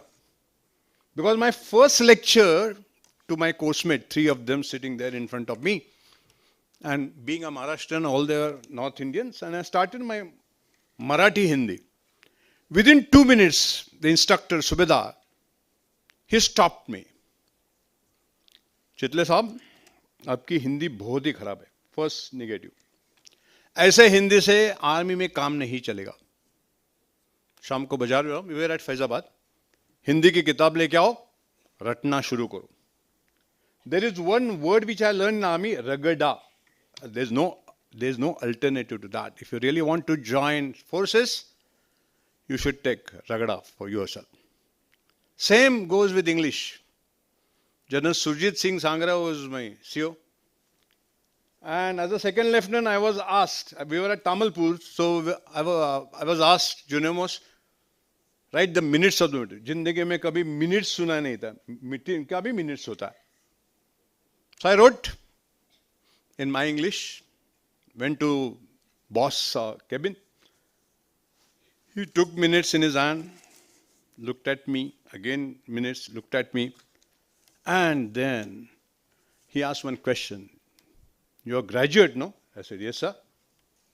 This is the way you write? Horrible. Still, that particular word is in my ear. And then, again feedback. Your English is bad, not that good. Then in those days, that book review concept was there. So every week, we have to read one. Me and my other second lieutenant buddies read one English book. And he came from staff college, instructor. As a lieutenant colonel, he was there. And by Tuesday evening, he will correct it. He asked us how to refer dictionary, how to refer thesaurus. Friends, for learning, there is no limit. You have to be on toes. थोडंसं मराठीत बोलतो. Jack वेल्सनी लिडरशिपच्या quality दिलेल्या आहेत. Positive energy, energize other, edge over and execute. That edge over concept is very important. 10 मुलं आहेत, सगळ्यांना English चांगलं येतं, पण त्याच्यातला एकाला एखादी फॉरेन लँग्वेज येतो, तर that fellow will have a edge over. Edge over is a relative concept. Then you have to have your dreams, you have to have your goals set. There's something called need for achievement in psychology. मला army किंवा navy किंवा एअरफोर्समध्ये officer व्हायचंच आहे. आणि त्याच्यासाठी if you having that particular goal, मराठीत मी सांगतो, त्याचा ध्यास घेतला पाहिजे, त्याचं वेड लागलं पाहिजे. या ध्यास किंवा वेडाशिवाय होणार नाही. आपण कॉलेजमध्ये असताना रुमाल बदलत नाही day to day. In army, I learned there are 2 handkerchiefs are required to be kept, whatever uniform you are wearing. One to show, because the parade starts, show your handkerchief. So the one which is kept for the purpose and the other one for another purpose. Fergusson कॉलेजमध्ये असताना मला वाटत नाही की मी एक रुमाल कधी रोजचा बदललाय. 8 दिवस, 8 to 10 days because with different folds. Officer like quality you have to develop. मी आम्ही सांगणार नाही, पण फर्स्ट इज इंग्लिश कॉन्फिडन्स. मॅडमनी चांगल्या कव्हर केल्या. आणि सरांनी जो शब्द झाला डिझायर एंड स्टेट, मला काय गाठायचंय, त्याच्याशिवाय वेळ घेतल्याशिवाय. हा टाय लावलाय ना मी, त्याचं मी जवळजवळ 2-3 महिने प्रॅक्टिस करत होतो. कारण मला कोणतरी सांगितलंय का सिव्हिलियननी की तुला ते टाय लावता आला पाहिजे, दुसऱ्याने लावून दिलेला टाय घालून SSBला जायचं नाही. झालं एक टाय, आणि तो कधी आखडू व्हायचा, कधी लांब व्हायचा. तसं there is also quality. Army teaches you quality. Fine. Industry is not teaching quality. We are the people who taught quality. In fact ISO started with navy standards. है ना? I have done a course that. ISO, international standard organization, it was started with American navy. तर टायची ती not कशी बसली पाहिजे, त्याची length कशी पाहिजे, क्वालिटी. प्रयत्न करा जरूर. Army is a good career. सगळे ऑप्शन्स आत्ता सांगितले पॅनलनी, फारच सुरेख कव्हर केलेलं आहे. आता किती कॅडेट्स मोटिवेट झालेत तुम्ही ठरवा, पण ध्यास घेतल्याशिवाय काहीही मिळत नाही. जाता जाता मी गेलो SSBला. मी आता बघितलं 7-7, 8-8 वेळेला जाऊन येतात. मी पहिल्यांदाच नाही, मी काय फार नाही, अगदी ॲव्हरेज कॅडेट होतो, पण पहिल्याच SSB. कारण तो ध्यास आणि कॉन्फिडन्स. शेवटचंच सांगतो, एक इंटरव्ह्यूमध्ये 45 मिनिट्सच्या इंटरव्ह्यूमध्ये सगळं चांगलं झालं. म्हणजे तुम्ही जिथे आता सगळं प्लॅनिंग, सरांनी सांगितलं प्लॅनिंग माहिती आहे. तुम्ही समजा कुठे फील्ड ट्रिपला गेलाय, तुम्हाला डिटेलिंग माहिती पाहिजे, तुम्ही कसे गेलात, काय रूट आहे. आम्ही ह्याला गेलो होतो माउंट अबूला, geology student. I was a geology student here. मी जिओलॉजी सोडून गेलो होतो कारण माझं ड्रीम भेटलं, मला निघून गेलो. 1.5 वर्ष आय have done MSc. Me MSc बाबा 3/4 आहे. 1 and 3/4. तर तो रूट कसा आहे, मग माउंट आबू रेल्वे स्टेशन आहे का, इथपासून सुरुवात केली. तर तुम्हाला डिटेलमध्ये माहिती होईल. And then he put some situation on that ghat section. And the last question जरा ट्रिकी होता. तो म्हणला मी I was selected for air force ground duty, then landed in army. कारण मेरिटमध्ये बसलो नाही 25, ओनली 25 सीट्स.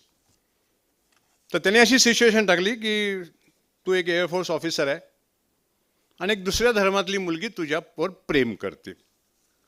आणि सांगायला हरकत नाही, मुसलमान मुलगा, मी हिंदू आहे, मुसलमान मुलगी तुझ्यावर प्रेम करते, तू लग्न करशील का, विल यू मॅरी हर. आता बघा ट्रिकी क्वेश्चन आहे, हा ट्रॅप होता. मी म्हणलं नाही. का, can you not take decision. तो प्रश्न त्यांनी 4 वेळेला विचारला.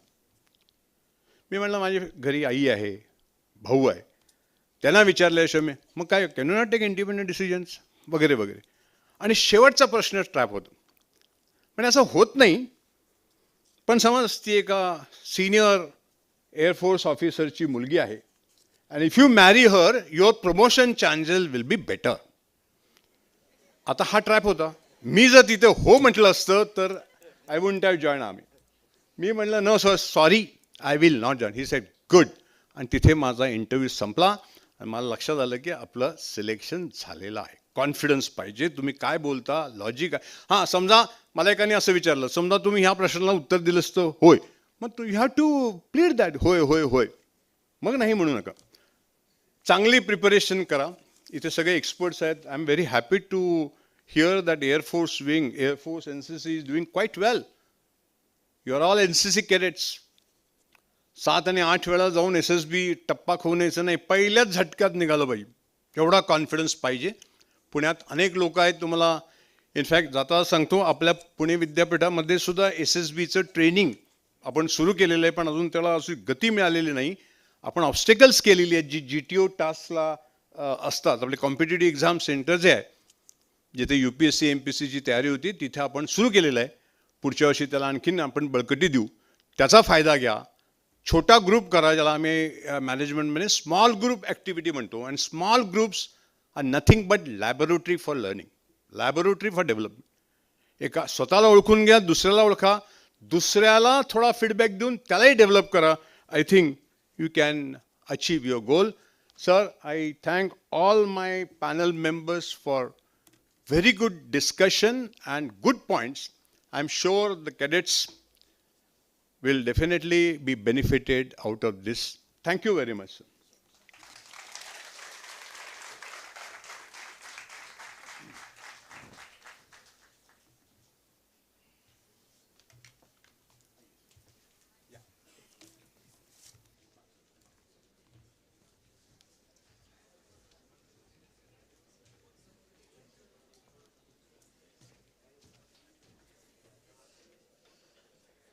Best of luck.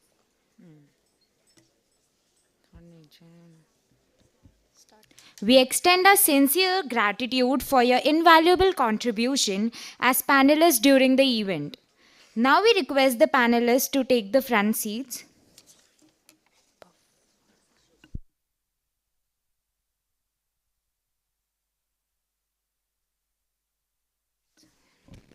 Now, we request the dignitaries on the valedictory session to come on the stage and take your seats.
An alumnus of IMA Dehradun, Brigadier Dilip Patwardhan sir was commissioned into the Bombay Snappers in 112 Engineer Regiment, where he assumed the appointment of PI Commander and later Company 2nd IC.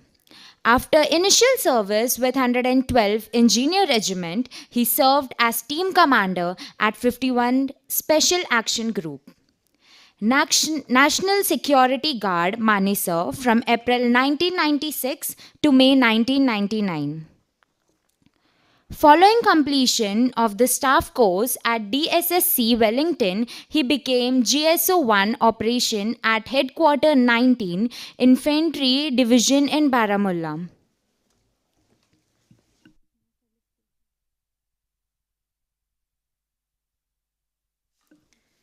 Before leading 107 Engineering Regiment in March 2009, he briefly served at BEG and Center as a group adjutant. As commanding officer of 107 Engineering Regiment, he received Vice Chief of Army Staff Commendation Card on 30th September 2009 and General Officer Commanding in Commendation Card on 30th September 2000. SWC Commendation Card on 15th August 2010. After the successful command, he served at HQ 475 Engineer Brigade as Deputy Commander. Then Command Works Engineer, South Bangalore. He assumed command of 236 IWT OP unit engineers in July 2017. He has been awarded Vice Chief of Army Staff Commendation Card. On promotion to the rank of Brigadier, he was posted at the Chief Engineer, 11 Corps. Brigadier Patwardhan is a paratrooper with his recent para jump being on the 30th of the January 2024. To commemorate the centenary of Bombay Sappers War Memorial.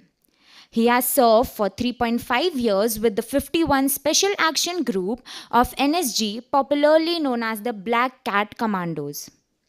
He is presently Commandant at Bombay Engineer Group and Center, Khadki. Now we call upon our guest of honor, Brigadier Dilip Patwardhan sir, to please address the gathering.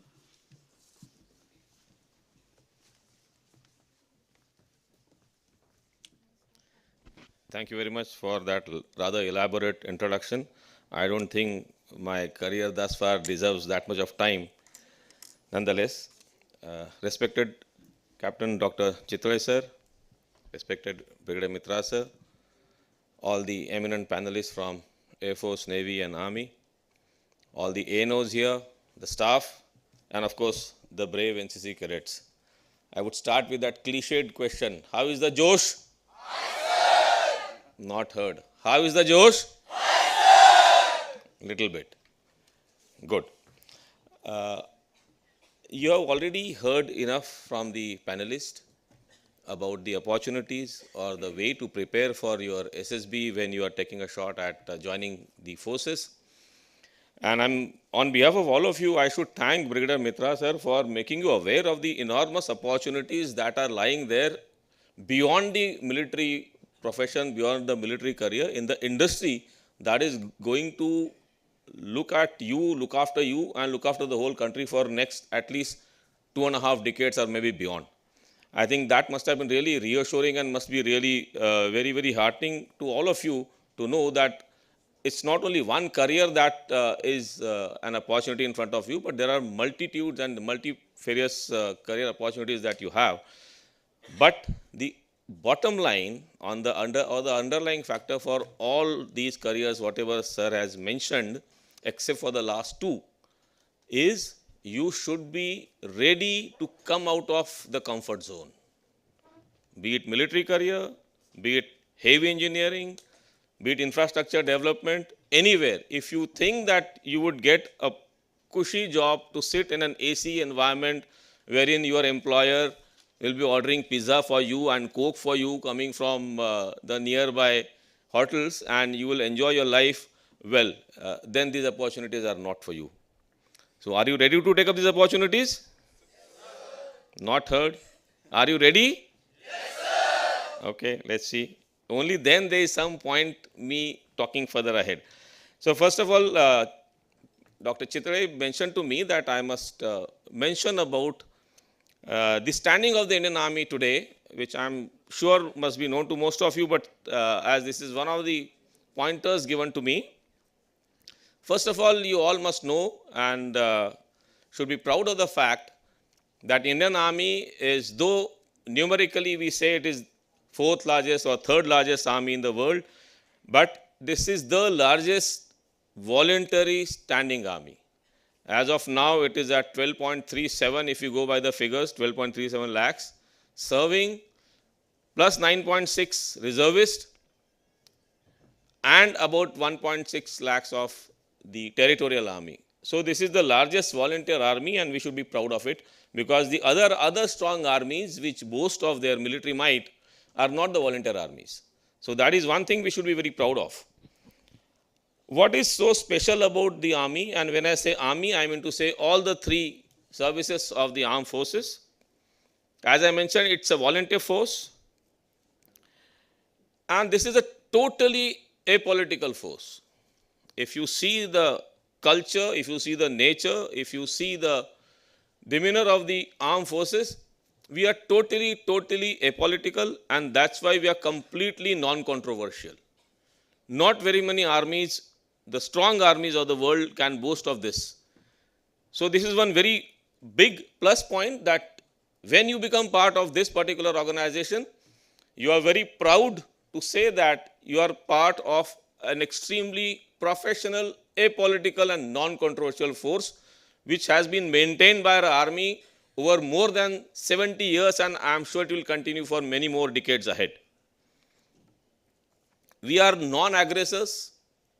We are necessarily defending the sovereignty of our own country, and we are not an expeditionary force which goes out of our area and would do anything akin to be called as aggression. We are a big force which, when not embroiled in warlike situation, are directly contributing to the nation building, which in itself is a very big task, a yeoman task, and something to be very proud of. Today, any natural calamity happening, the first call or the first thought that comes to anybody's mind, that who would come and rescue us, are always the armed forces. Now, of course, the NDRF and SDRF have been raised, which are known to be the first respondents. But till such time, the people in distress see the uniformed personnel on the street, they are not convinced that they are going to be rescued or they are in safe hands. Am I right or wrong? So this is one very big advantage, or this is a very big quality of a force which is directly contributing to the nation building when not embroiled in warlike situations otherwise. And the most important thing is, by virtue of our demography, should you be part of the Indian Armed Forces, be it Army, Navy, Air Force, you get the opportunity to lead the best men on the earth, I would say. The best men. When I say men, also with the induction of the fairer gender into the armed forces, correspondingly they are also equally good. Why I say this? Because our men are the most loyal, most hardy and most low maintenance troops any country, any army can imagine. The kind of loyalties, the kind of unconditional support, unconditional, unquestioned obedience that you get from the Indian troops cannot be matched anywhere. And that puts additional responsibility on your shoulders as officers, that you would never pass any orders or any instructions which would land them in difficult situations because they are obeying you, they are following you unconditionally, unquestioning. So this is one very big thing, that you are getting to lead the best men who are most hardy, most obedient, most low maintenance, and ready to fight or ready to serve in any terrain conditions. The kind of terrain conditions available or prevailing in India or the Indian subcontinent, no other army, no other military force can boast of having such diversity in their terrain configuration. Right from Indira Col of the Siachen Glacier to Indira Point in Car Nicobar Island, right from Kibithu to the extreme east to Kutch, run of Kutch to the extreme west. You take any weather condition, be it glacier, be it jungle, be it deserts, be it mountains, be it plains, be it obstacle-ridden terrain, any kind of terrain, Indian troops and Indian officers are best suited, and that's why most proficient. So these are the few of the peculiarities of the Indian Army or the Indian Armed Forces, if I may say so. Now, as you know, that how and why this particular force is one of the best forces in the world, would you not aspire to be part of this? Would you? Yes, do I hear a loud yes?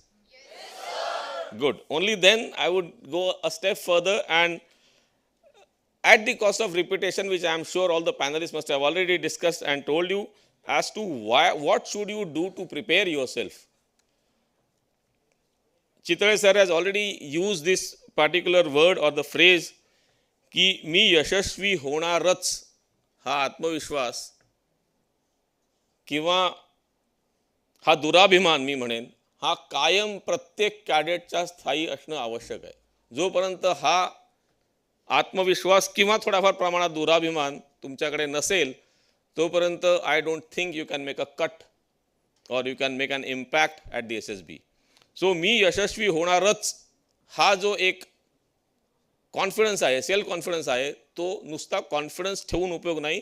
तो confidence buildup करण्याकरता you have to take efforts for that. First and foremost, as Chitale sir has said, and I'm sure all the panelists must have already informed you, is the communication skill. You might be extremely good in your thought process, you might be extremely good with your ideas, you must be a real genius, but unless you can translate that into the language which is understood by the person who is assessing you, it means unless you have very good communication skills, all your talent, all your potential, all your qualities would not be seen by the person who is assessing you, and unless that happens, you will not be graded fit to join any force. Leave aside armed forces, any interview you go for. Plethora of opportunities which Mitra sir has already made you aware of.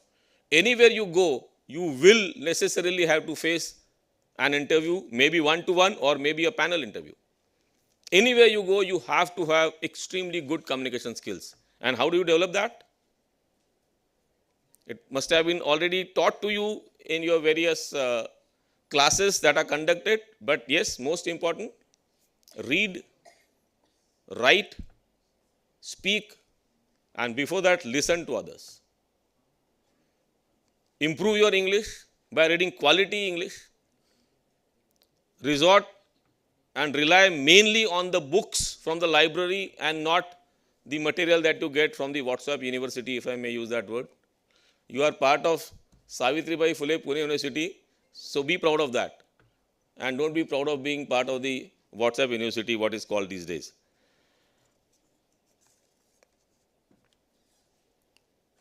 If you are preparing or thinking of making a cut for the armed forces, most important is your physical fitness and the mental fitness and the medical fitness.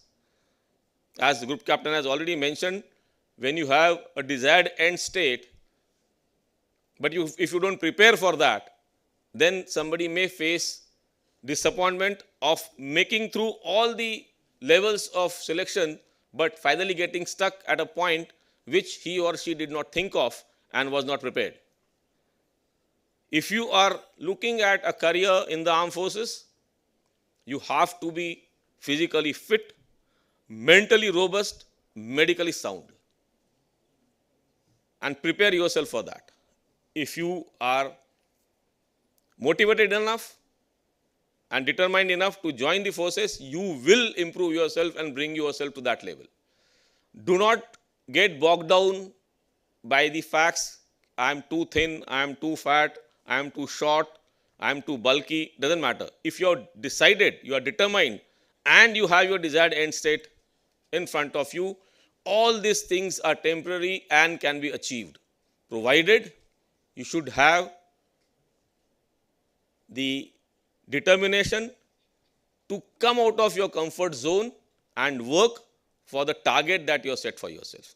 So setting the target and be ready to take cudgels to achieve that is one very, very important thing which you will have to ensure and inculcate in yourself if you are looking to join armed forces as a career.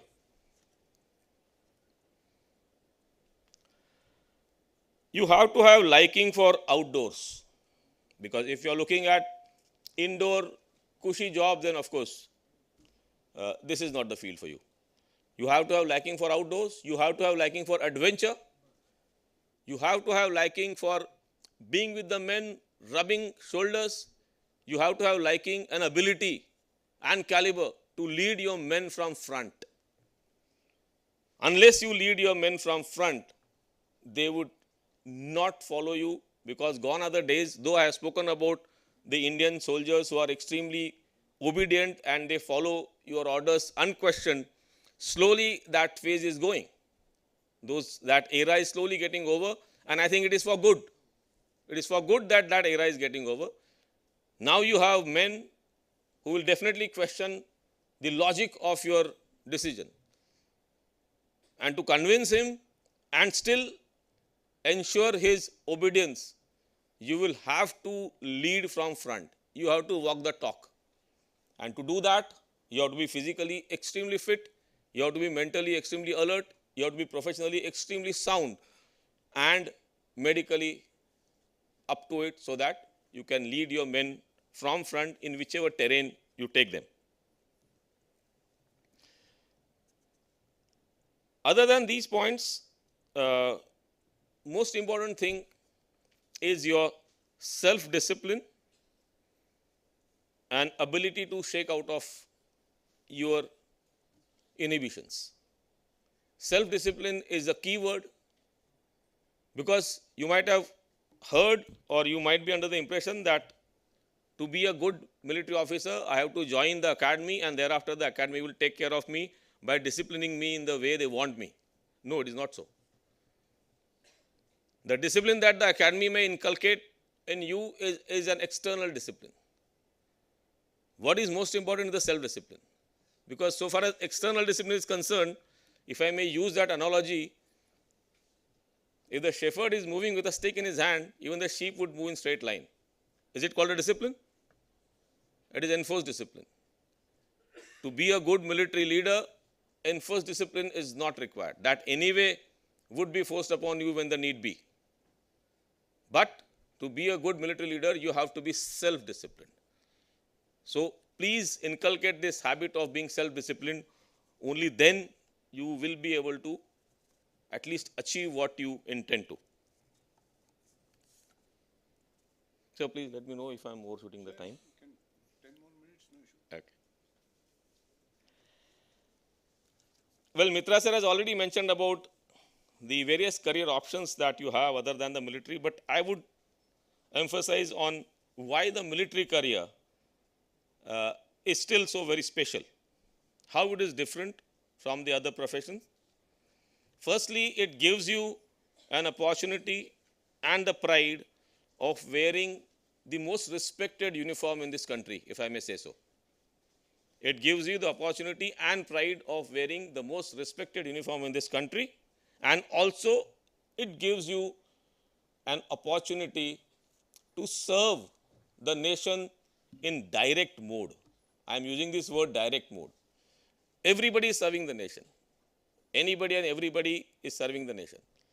Even a street vendor is serving the nation if he is doing his business honestly, if he is abiding by the rules, if he is abiding by the norms of the society, he is serving the nation.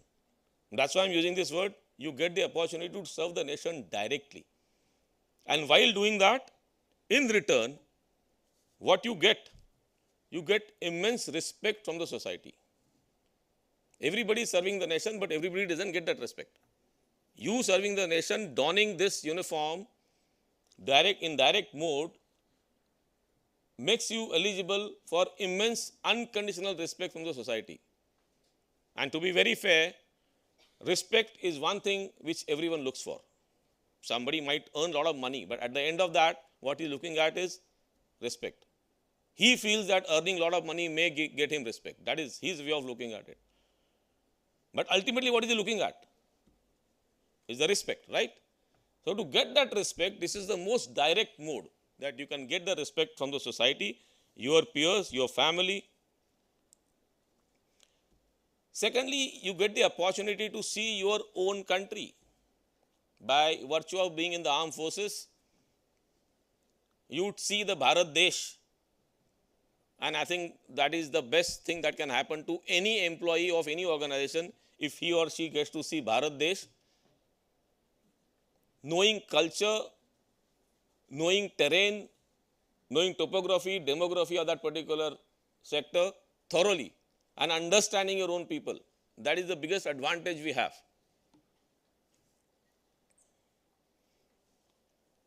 The other points I have already mentioned in my previous few points, that it gives you opportunity to command the men who are the best soldiers in the world. It brings in self-discipline. It gives you physical fitness, your medical fitness, your mental conditioning. You are part of a big family. Today, you have to move from Pune to even Mumbai. Many of you may get a little nervous. की मी पुण्यात उठून मुंबईला कसा जाऊ किंवा कशी जाऊ, मला लोकलची सवय नाही, मला तिथे कोणी ओळखत नाही, मला तिथे गाडी मिळणार नाही, रिक्षा मिळणार नाही, कुठे जाऊन राहू? Yes or no? But when you are part of the armed forces, you are part of a big family. Tomorrow, even if any of us has to get up from here and go to Timbuktu, none of us have to worry. We know that there is a big family looking after us. All our administrative logistics requirements will be taken care of. And not only while you are in service, even when you are out of the service, the nation looks after you. The country looks after you. The society looks after you. Because you are going to give the prime time of your life to look after the safety of the society and the nation. And that is the respect that they are paying for you. So this is a very big advantage, that you are part of a very big family and you remain part of that big family forever your life, till such time you are here. By being in the armed forces, you get ample of opportunities to pursue various adventure activities. You get ample of opportunities to learn or to excel in various games and sports. You can make impact at the international level should somebody be of that caliber, whether you are in a particular sport, in athletics or in tennis or cricket, whichever sport you are in.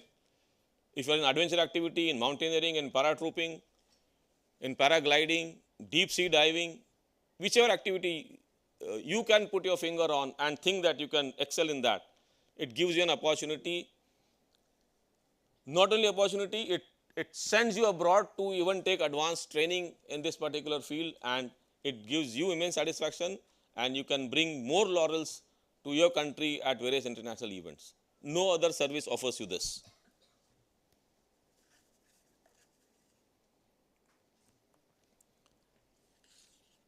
So these are some of the points I thought I would discuss with you and motivate you further. The fact that you are NCC cadets and the fact that you all are wearing this heavy tabs, that proves that you are motivated enough, you are determined enough, you are capable enough to join the armed forces.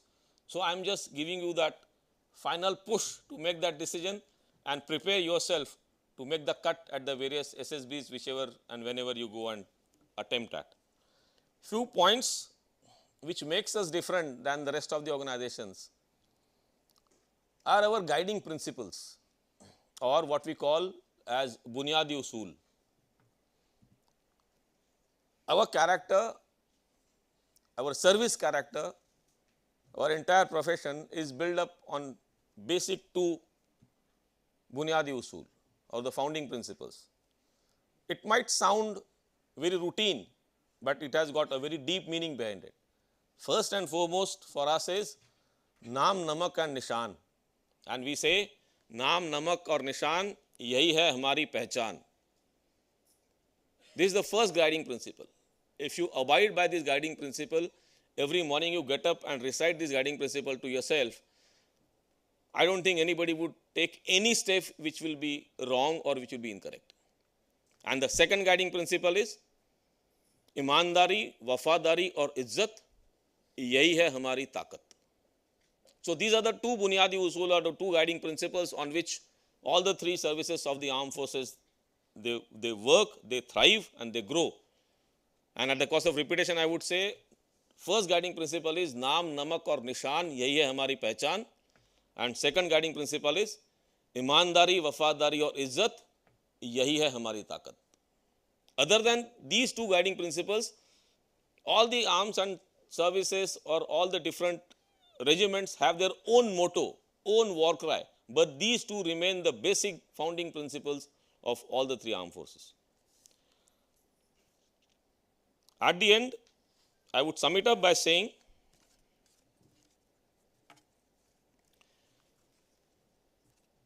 armed forces is one of the best options that anybody can think of at this age and service because of the obvious reasons which I have just enumerated in front of you. How to prepare for it, how to go for it, you have already been told by the panelists, and also I have touched upon it a little bit. Special thing about this career option is, this is a career where the development or the scope for continuous upgradation is there. You are learning throughout, right from the day you join the academy till the time you become a general and move on. As Brig. Mitra has said, it is a continuous learning. At his stage, he is still striving to learn new things. At my end, I am trying to learn new things so that at every juncture you keep yourself, make yourself relevant to the organization. And this professional compulsion makes you an extremely competent human being, that whichever stage and wherever you decide to change the track, you are always one of the most sought after professional in the outside world, which probably doesn't happen in any other profession. So you are continuously honing up your skills, continuously upgrading your caliber, so that wherever you decide to change the track, you are always one of the most sought after professional at that age bracket. If I may just list out, by being in the army or any of the three services, after your BTech from NDA, you can go for MTech in any of the IITs, you can do MPhil, you can do MMS, you can do MSc, you can do PhD. These are just the academic degrees I am counting. Other than that, the other professional courses which you can do are numerous. And as Mitra sir has said, it is not a job. It is not a profession, it is not a career.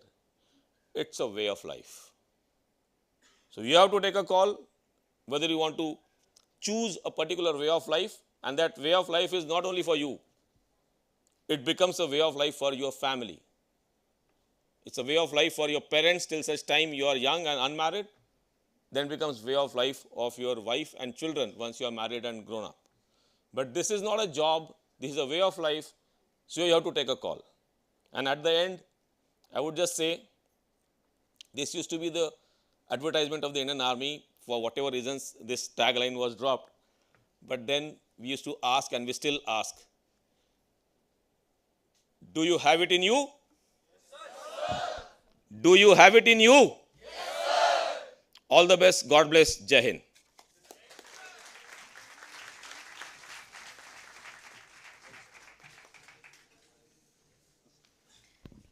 Thank you, sir, for enriching our gathering with your knowledge and passion. You are truly an inspiration. Now we will have a break session for 5 minutes. Please remain. Felicitation. Huh?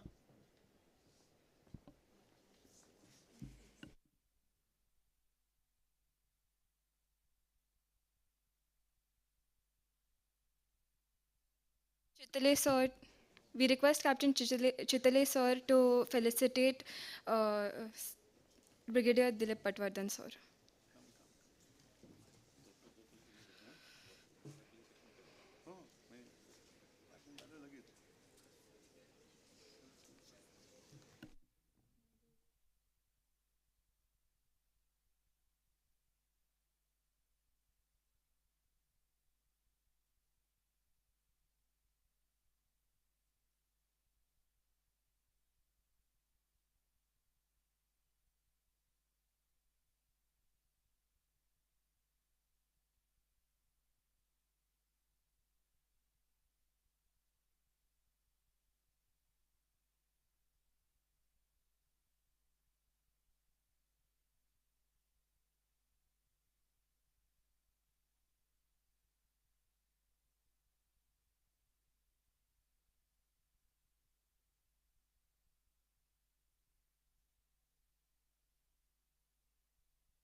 I request all the participants to remain stayed in place.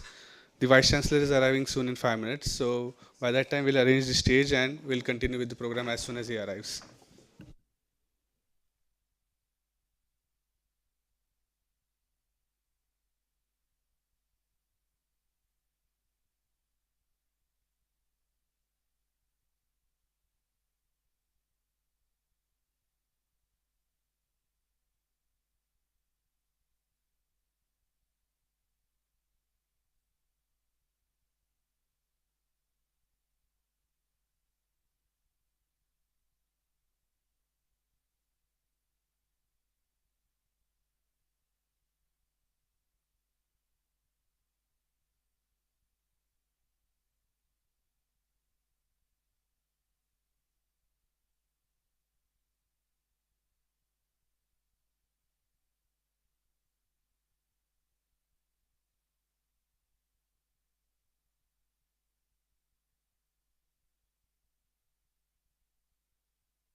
We request everyone to please settle down. The VC sir will be here in 2 minutes.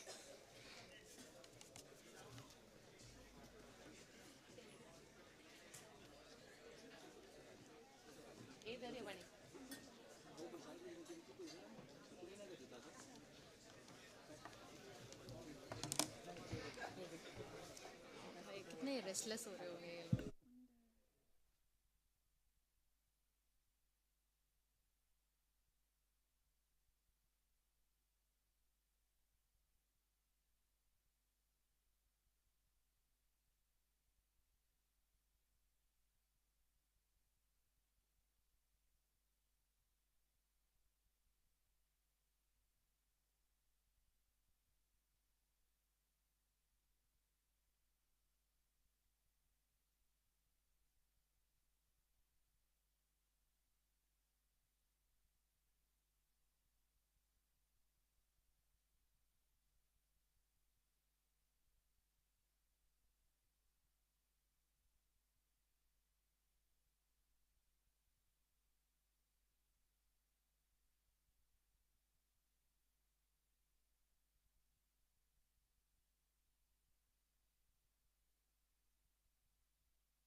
We request everyone to please rise for the university song. Jai. Oh, move that side.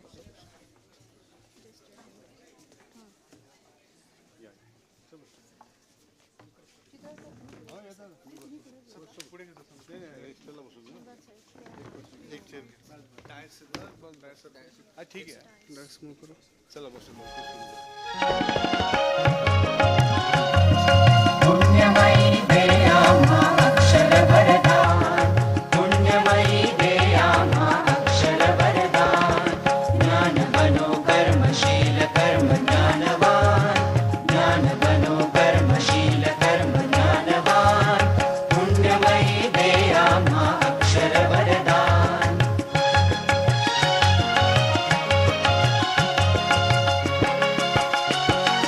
जाति भेद धर्म भेद वंश भेद दूर लाख लाख कंठा तुनि हाच एक सूर जाति भेद धर्म भेद वंश भेद दूर लाख लाख कंठा तुनि हाच एक सूर करुणेच्या चरणाशी नत हो विज्ञान ज्ञान बनो कर्मशील कर्म ज्ञानवान पुण्यमयी देया मा अक्षर वरदान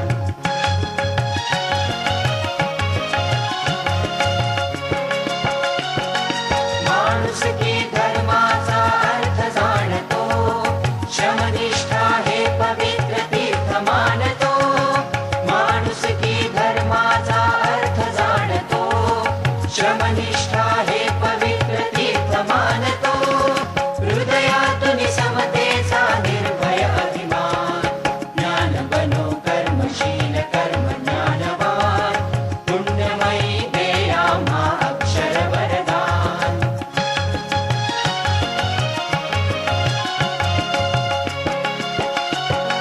सेवेतच मुक्ती ही मंगल दीक्षा न्यायास्तव जागृती ही सत्व परीक्षा सेवेतच मुक्ती ही मंगल दीक्षा न्यायास्तव जागृती ही सत्व परीक्षा हे विश्वचिखर अमुचे मंत्र हा महान ज्ञान बनो कर्मशील कर्म ज्ञानवान पुण्यमयी देया मा अक्षर वरदान पुण्यमयी देया मा अक्षर वरदान ज्ञान बनो कर्मशील कर्म ज्ञानवान ज्ञान बनो कर्मशील कर्म ज्ञानवान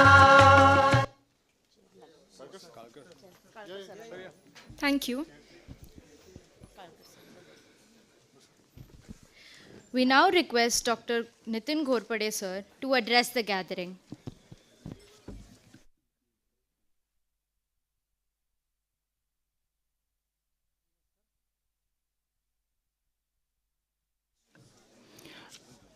नमस्कार. सावित्रीबाई फुले अमृत वर्षानिमित्त आज आपण NCCच्या मुलांचा सत्कार आयोजित केलेला आहे. त्यासाठी उपस्थित असणारे माननीय ब्रिगेडियर पटवर्धन सर, माननीय ब्रिगेडियर मिश्रा सर, मित्रा सर, NCCच्या मुलांसाठी आवर्जून सत्कारासाठी उपस्थित असणारे आपल्या विद्यापीठाचे माननीय कुलगुरू डॉक्टर सुरेश गोसावी सर आणि विद्यार्थी मित्रांनो, गोसावी सरसुद्धा NCCचे कॅडेट होते. ही आपल्या दृष्टीने खूप मोठी आणि अभिमानाची गोष्ट आहे.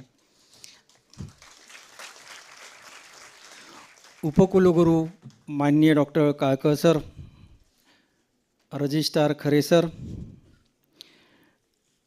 त्याचप्रमाणे माझे सर्व सहकारी, माननीय व्यवस्थापन परिषद सर्व सहकारी, माननीय रवीजी वायदंडे सर, बागेस्थिताई Pawar sir, Sangeeta Jagtap madam, Fadnavis sir, माननीय चितळे सर, त्याचप्रमाणे Kulkarni sir, Patil sir, Sangle sir, इतर महाविद्यालयातून आलेले सर्व एनो आणि ज्यांच्यासाठी आपण आज कार्यक्रम ठेवला असे सगळे NCCचे यशस्वी विद्यार्थी. यामध्ये अमृत महोत्सव वर्षानिमित्त आपण वेगवेगळ्या भागासाठी आपण कार्यक्रम घेतलेले आहेत. NCCच्या मुलांसाठी जसा आपण आत्ता हा कार्यक्रम ठेवलेला आहे, तसा राष्ट्रीय सेवा योजनेच्या विद्यार्थ्यांसाठी आपण एक कार्यक्रम ठेवलेला आहे. विद्यार्थी कल्याण मंडळाच्या विद्यार्थ्यांसाठी आपण कार्यक्रम ठेवलेला आहे. आत्ता सध्या स्पोर्ट्सच्या विद्यार्थ्यांसाठी आपण अमृत महोत्सव वर्षानिमित्त कार्यक्रम ठेवलेला आहे. आपण जे विद्यार्थी रिपब्लिक परेड डे कॅम्पला पुणे, नगर, नाशिक या तिन्ही जिल्ह्यातून गेलेले त्यांचा सत्कार आज आपण आयोजित केलेला आहे. खरं पाहिलं तर हे दरवर्षी ह्या स्वरूपाचा सत्कार आपण वेगवेगळ्या अँगलने घेत असतो, पण आज आपण अमृत महोत्सव वर्षानिमित्त RD बरोबर वेगवेगळ्या राष्ट्रीय पातळीवर जे कॅम्प गेलेले आहेत त्या कॅम्पमध्ये सहभागी झालेल्या विद्यार्थ्यांनी सत्कार करत आहोत. खरं पाहिलं तर माननीय कुलगुरूंना मला विनंती करायचं आहे की NCC थोडंसं लांब राहतं. या NCCला सुद्धा वेगळ्या स्वरूपाचं काहीतरी बजेट दिलं पाहिजे. त्यांच्यासाठी NCCचे कॅम्प असतात, परंतु ही NCCची मुलं पुढे जावीत, SSBचा इंटरव्ह्यू ट्रॅक करावा, याच्यासाठी आपल्याला काय करता येईल का, त्याच्यासाठी काही बजेट करता येईल का. कारण ही आपली क्रीम आहे. कारण RD परेडला जायचं म्हणजे किमान 10 कॅम्प पूर्ण करावे लागतात. म्हणजे 10 कॅम्प म्हणजे त्यांचं जवळपास 1 वर्ष त्याच्यामध्ये जात असतं. पण ते विद्यार्थी एवढं कष्ट करून त्या ठिकाणी जातात, त्यामुळे त्यांना वेगळ्या स्वरूपाचा मान सन्मान मिळावा यासाठी खरं पाहिलं तर प्रयत्न आहे. आणि त्या दृष्टीने विद्यापीठ निश्चितपणे आपल्या मागे आहे. आलेल्या सर्व पाहुण्यांचं मी या ठिकाणी हार्दिक हार्दिक स्वागत करतो आणि जे यशस्वी विद्यार्थ्यांचं अभिनंदन करतो आणि थांबतो. धन्यवाद.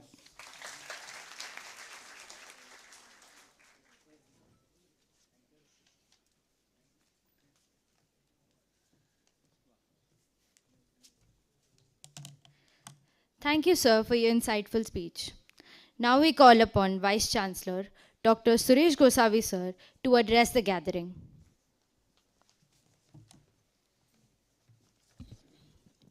Good evening. Savitribai Phule, Pune University, National NCC Unit, Felicitation Program, which is organized by Board of Student Development. For this program, the dignitaries sitting on the dais, Brigadier Dilip Patwardhan, Brigadier Arjun Mitra, other officers, my colleagues, and the officers from the various institute, and dear cadets. It's indeed pleasure to be here for this program, which is in true sense program which gives the recognition to the student who have done a very nice work in his or her life, okay, wherein they try to understand the discipline. Because I also did my NCC when I was in the first year, and I was the only student from science stream. And somehow it was really difficult for me to make it out on Sunday. I was good in all activities, only parade was really bad. And sometimes it used to happen right leg, right hand. And that was the bad part which I used to do. And then I used to get, but nevertheless, I think I was the bright student as far as the other things are concerned. I was the only student, a cadet, I would say, not a student, cadet.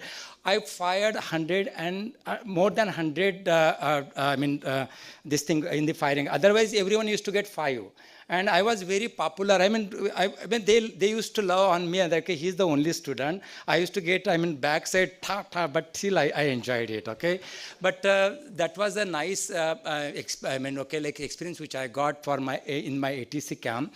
And then somehow I got more involved because doing the experiment in the laboratory and writing the sheets and giving that in time, there was no excuse for the NCC cadet because anyway, and unless and until I did that, okay, I could not have reached to the destination which I'm here, okay.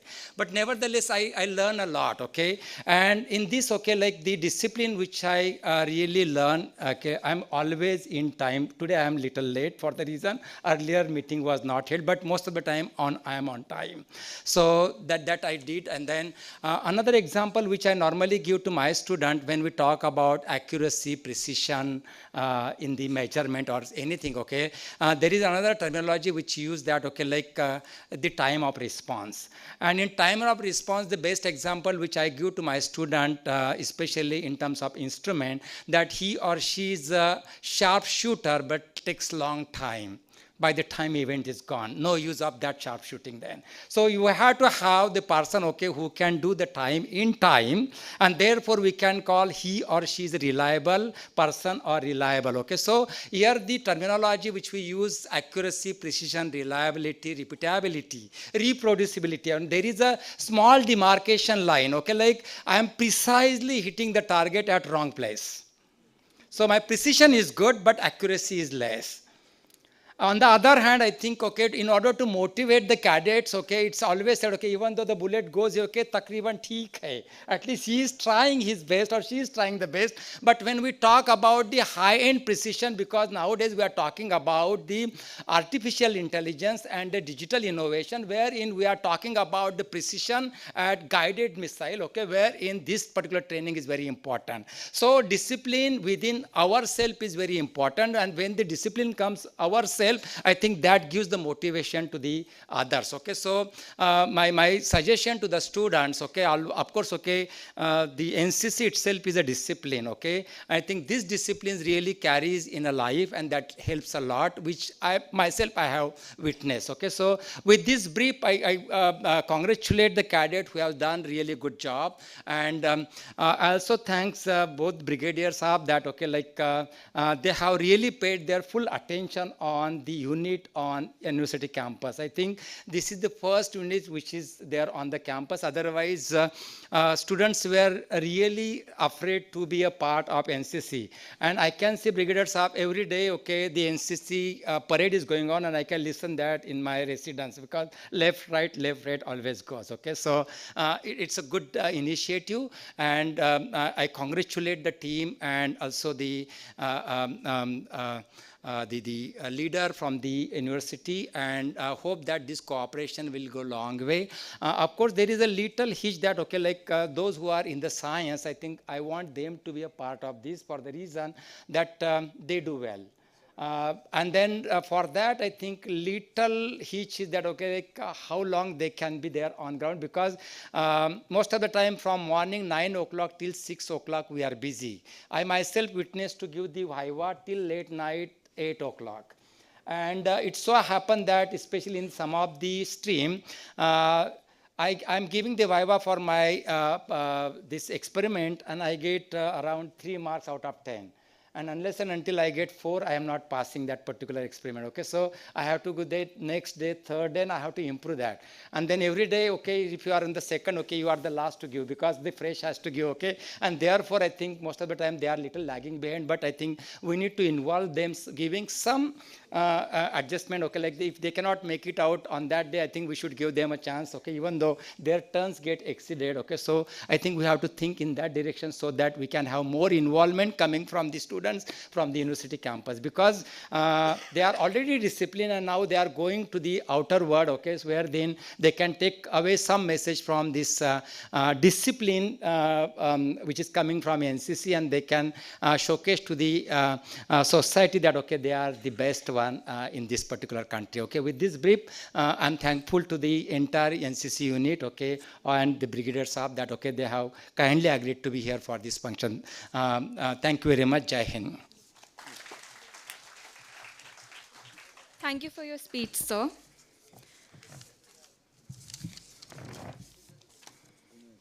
The National Cadet Corps stands as a beacon of service and sacrifice, embodying the ideals of duty, honor, and resilience. Through rigorous training, unwavering commitment, and steadfast determination, the cadets have not only excelled in various spheres, but have also become exemplary role models for their peers and communities. Today, we come together and extend a heartfelt appreciation to these extraordinary individuals who have demonstrated aforementioned qualities. With this, we move forward towards the cadet felicitation. Now we request cadets to come up on the stage to accept a token of appreciation and the dignitaries to please present the awards. Now we request the cadets of All India Thal Sainik Camp to please come up on the stage to accept the token of appreciation.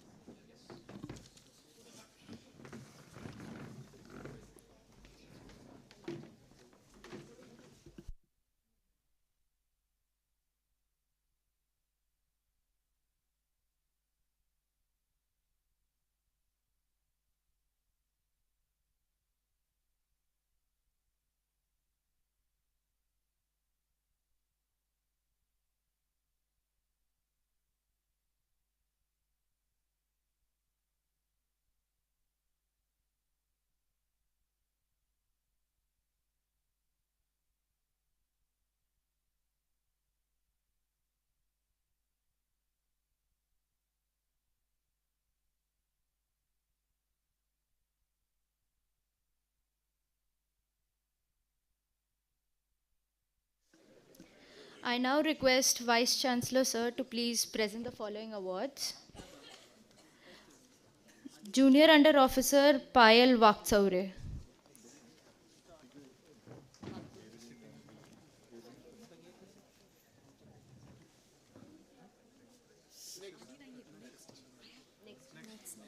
Sergeant Gaurav Bhisht.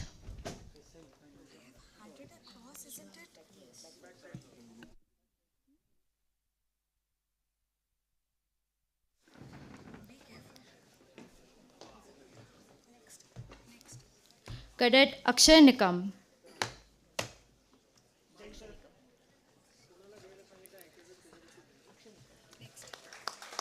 SUO Prashant Bhandkoli.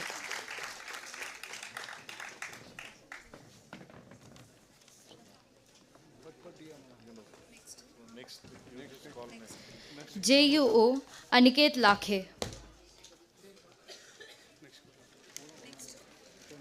SUO Yashvardhan Ingavade.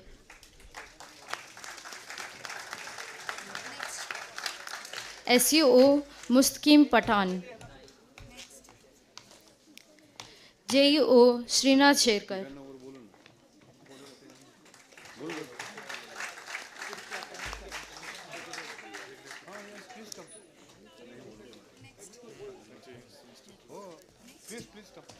SUO Aditya Chorge.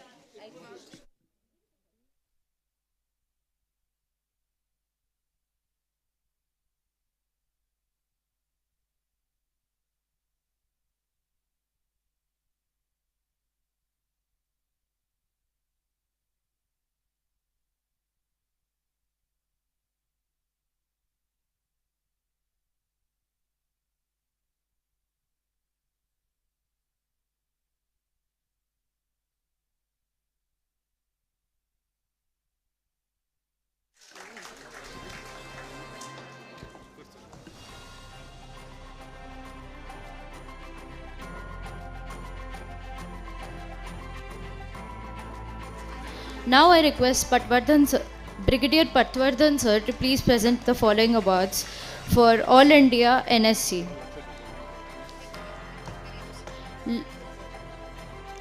CC Lakshmi Ram, PO Cadet Soham Ingavde, Cadet Pratik Wagh, Cadet Shreya Bokade, Leading Cadet Riya Chhachar.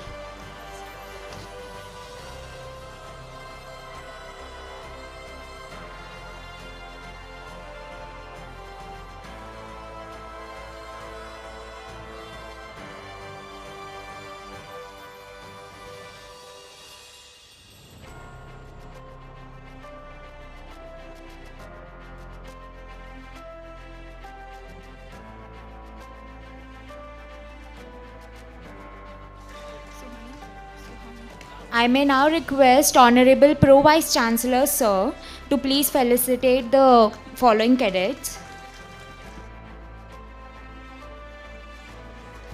I request the cadets of Inter-Directorate Sports Shooting Championship to please come on the stage. SUO Shruti Amrute, JUO Predna Bhagwat, SUO Ritesh Rathod, JUO Ajit Katkade, JUO Piyush Nimse,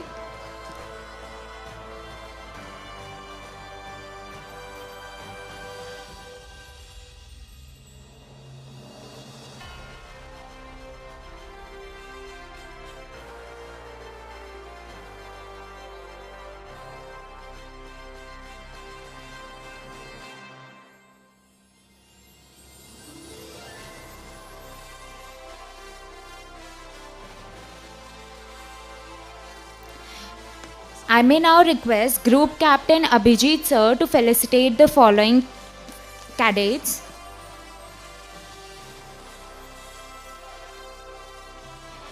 I request the cadets of Special National Integration Camp to please come on the stage. Cadet Aniket Bhargav, Sergeant Janvi Bhorse, Sergeant Anjali Singh, Cadet Sanika Joshi,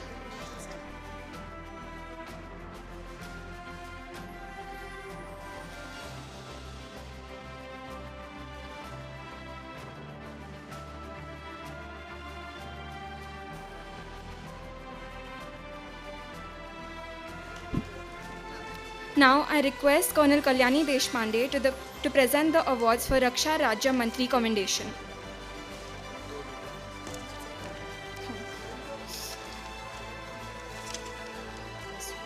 SUO Bhumi Mahajan, Sergeant Vaishnavi Chaudhary. Courage starts with showing up and letting ourselves be seen. Please join me in welcoming Cadet Devesh Chatur, whose quick thinking and unwavering courage resulted in saving a precious life of a child from drowning in a pond near their school premises.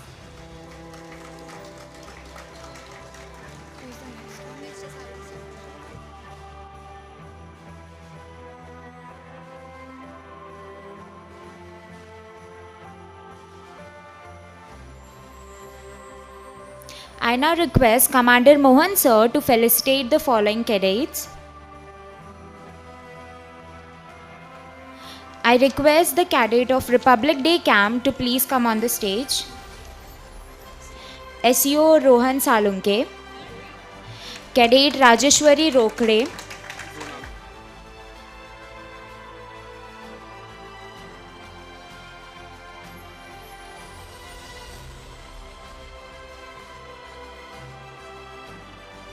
SEO Parvani Joshi, LFC Khushi,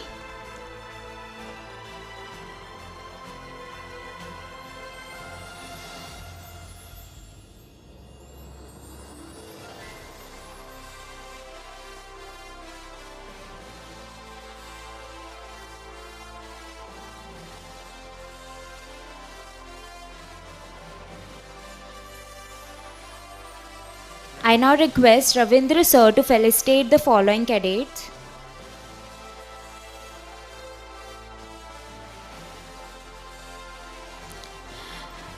Nachiket Meshram, CC Nachiket Meshram, SCC Vivek Gangurde,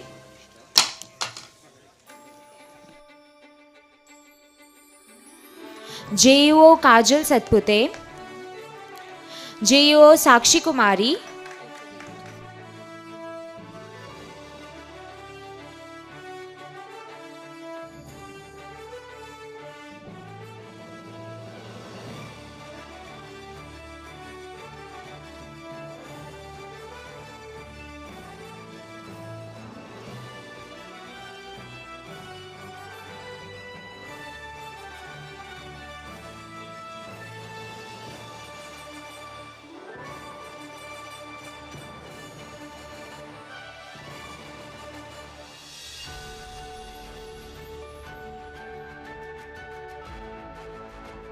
JUO Nigam Dalhotra,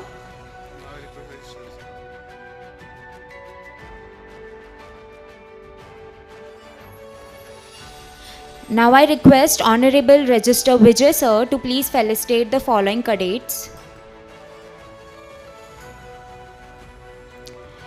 SUO Abuturab Tamboli, SUO Tushar Arsul, SUO Shiv Anand Pujari, JUO Sakshi Verma, JUO Veena Bhosle,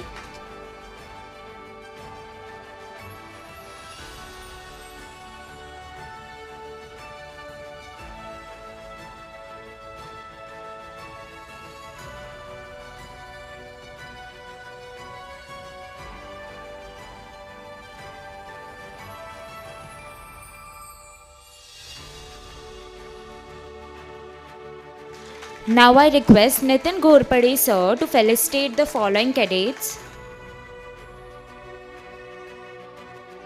SUO Abhishek Russell,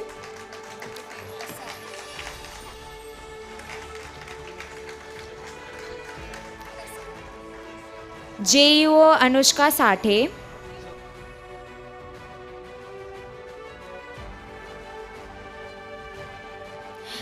SUO Vaibhav Kamte, CC Yash Dumar,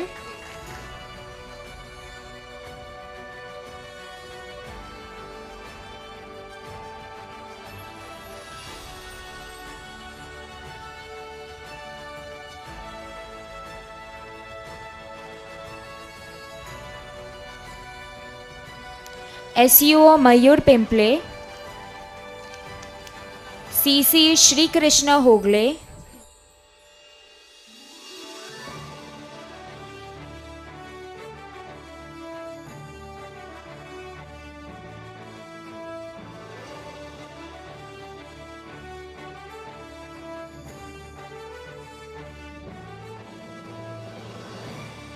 now I request Dhundiram Pawar sir to felicitate the following cadets.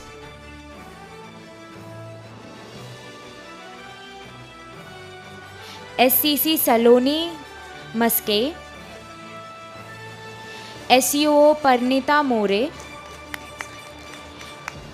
Cadet Tanashri Balunawar, SUO Praveen Gore,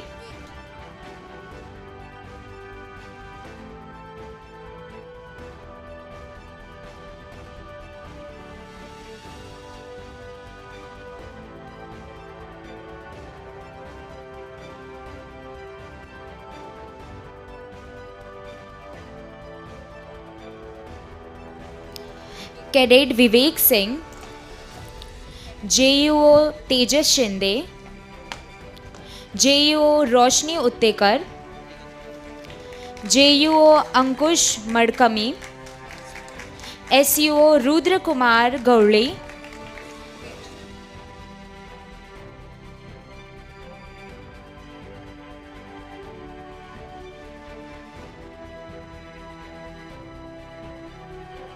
Now I request Dr. Captain Chitale sir to felicitate the following cadets.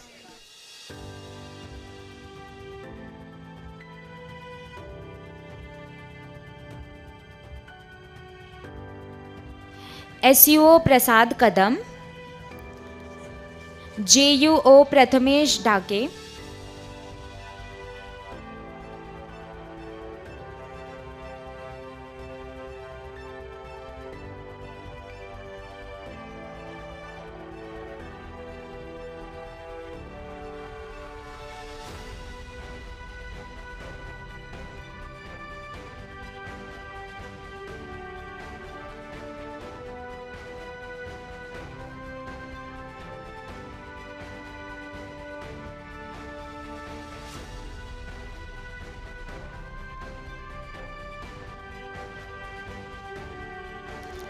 SUO Ishwari Bandal, CC Prajwal Malsure,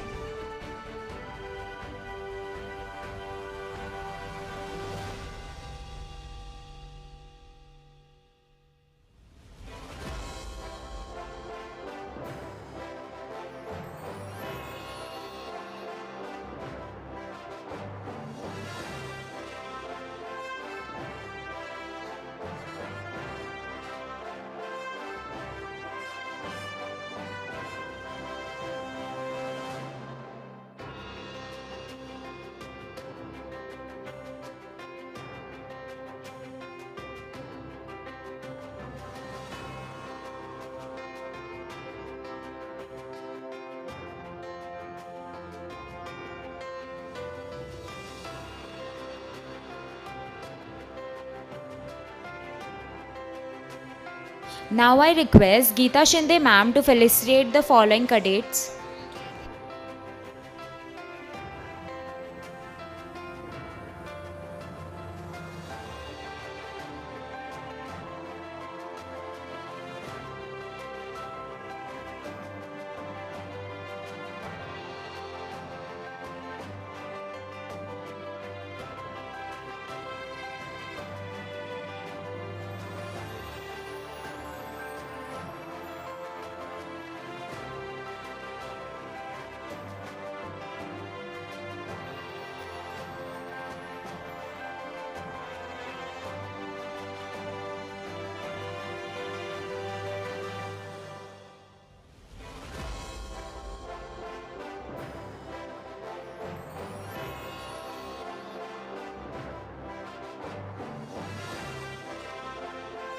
Now I request Abhijeet Kulkarni sir to felicitate the following cadet.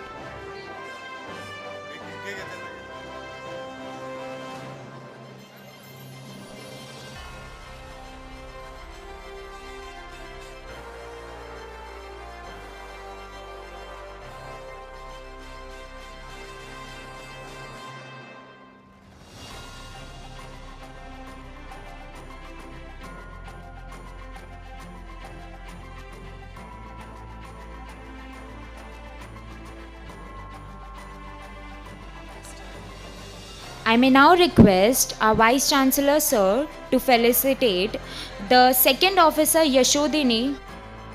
Cadets, please keep silence. RDC, please keep silence.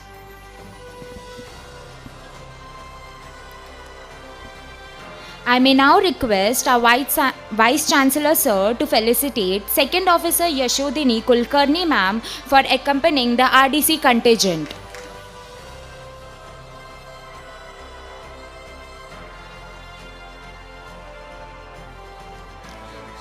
Thank you, sir.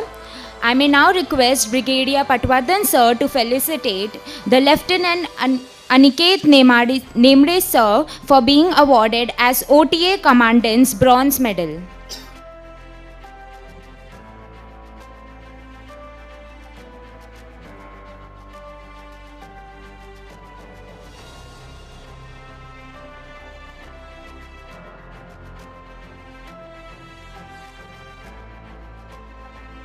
Thank you, sir. I may now request Major Vikrant Kaule sir for felicitating I may now request Brigadier Arjun Mitra sir for felicitating Major Vikrant Kavle sir for SNIC PM rally.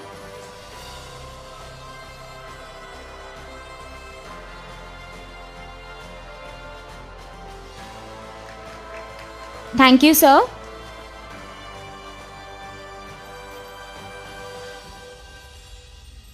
I request all the dignitaries to please take their seats.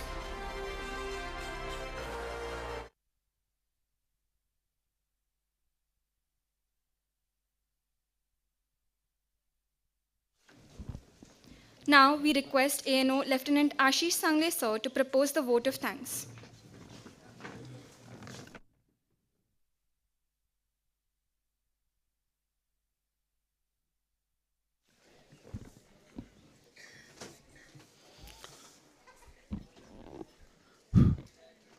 Please keep quiet, cadets. Good evening, everyone, and Jai Hind. It is my pleasure to give the vote of thanks for this event. Firstly, I would like to thank the guest of honors, Brigadier Patwardhan sir and Brigadier Mitra sir, for readily accepting our invitation and thus inspiring the cadets to become the ideal citizens, whether they join the armed forces or not. I would equally like to thank our Honorable Vice Chancellor sir, Dr. Suresh Gosavi, for his constant support and guidance for the NCC and kindly gracing this occasion to address the cadets towards a bright future. I would also like to thank Honorable Pro Vice Chancellor sir, Dr. Parag Kalkar sir, for the support that he has been giving to NCC throughout the entire year. The thanks also goes to Registrar sir, Dr. Vijay Khare sir, who constantly gives me inputs for the betterment of the events and of the NCC. Now all three of them being the former NCC cadets, we realize that how important they feel, and with the experience inputs that they have given, NCC has really been going ahead in the campus. I would also like to thank Dr. Rajendra Vikhe-Patil sir, the chairman of Amrut Mahotsav committee, for considering NCC to be a part of this Savitribai Phule Pune University Amrut Mahotsav celebration. I would take this opportunity to thank Dr. Nitin Ghorpade sir, management council member, whose constant engagement and mentoring in this program led to the success of this program. I definitely learned some interesting positive outlooks from sir during the pre-event preparation, sir. Thank you so much, sir. I would definitely like to thank the other Amrut Mahotsav committee members, including Dr. Dhundiram Pawar sir, Vijay Sonane sir, Dr. Devidas Vaidande sir, Shri Sandeep Palve sir, Sachin Golde sir, Ashok sir, and also Sawant sir. Sorry, Ashok Sawant sir. My thanks also goes to Sangeeta Jagtap madam and Ravindra Shingnapurkar sir, the management council members, who also have a keen eye on NCC and Student Development Board and NSS for their constant inputs and getting the students ahead in the university campus. A special thanks goes to Bhageshri Manthalkar madam for a constant engagement and support to the NCC, NSS or Student Development Board, which makes us work even more harder and better for the students. She always has a soft spot for the students and intends for the better performance through the right facilitation of the students.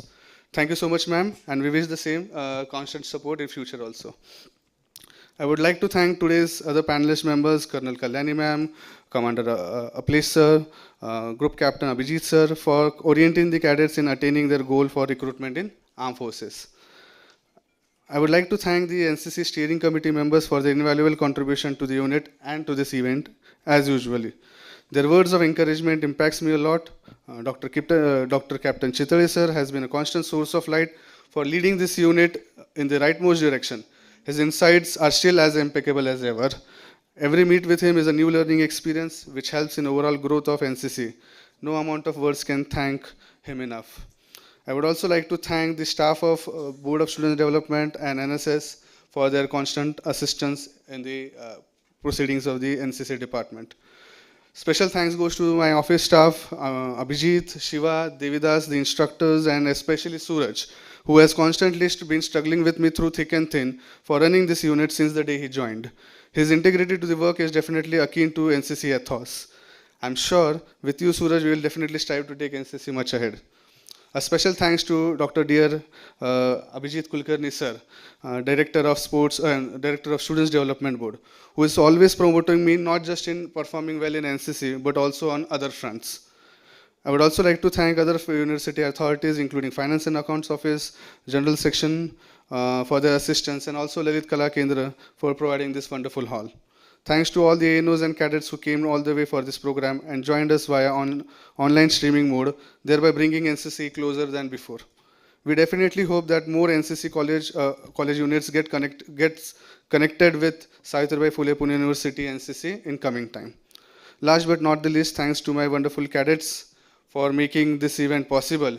It wouldn't have been possible without you all. Once again, thank you so much. If I missed out a few names, I sincerely apologize for it was purely intentional.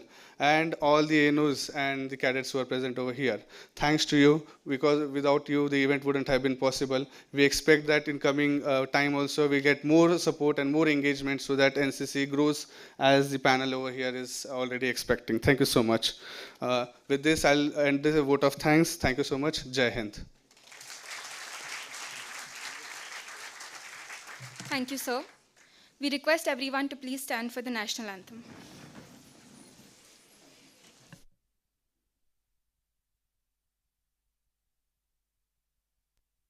Jana Gana Mana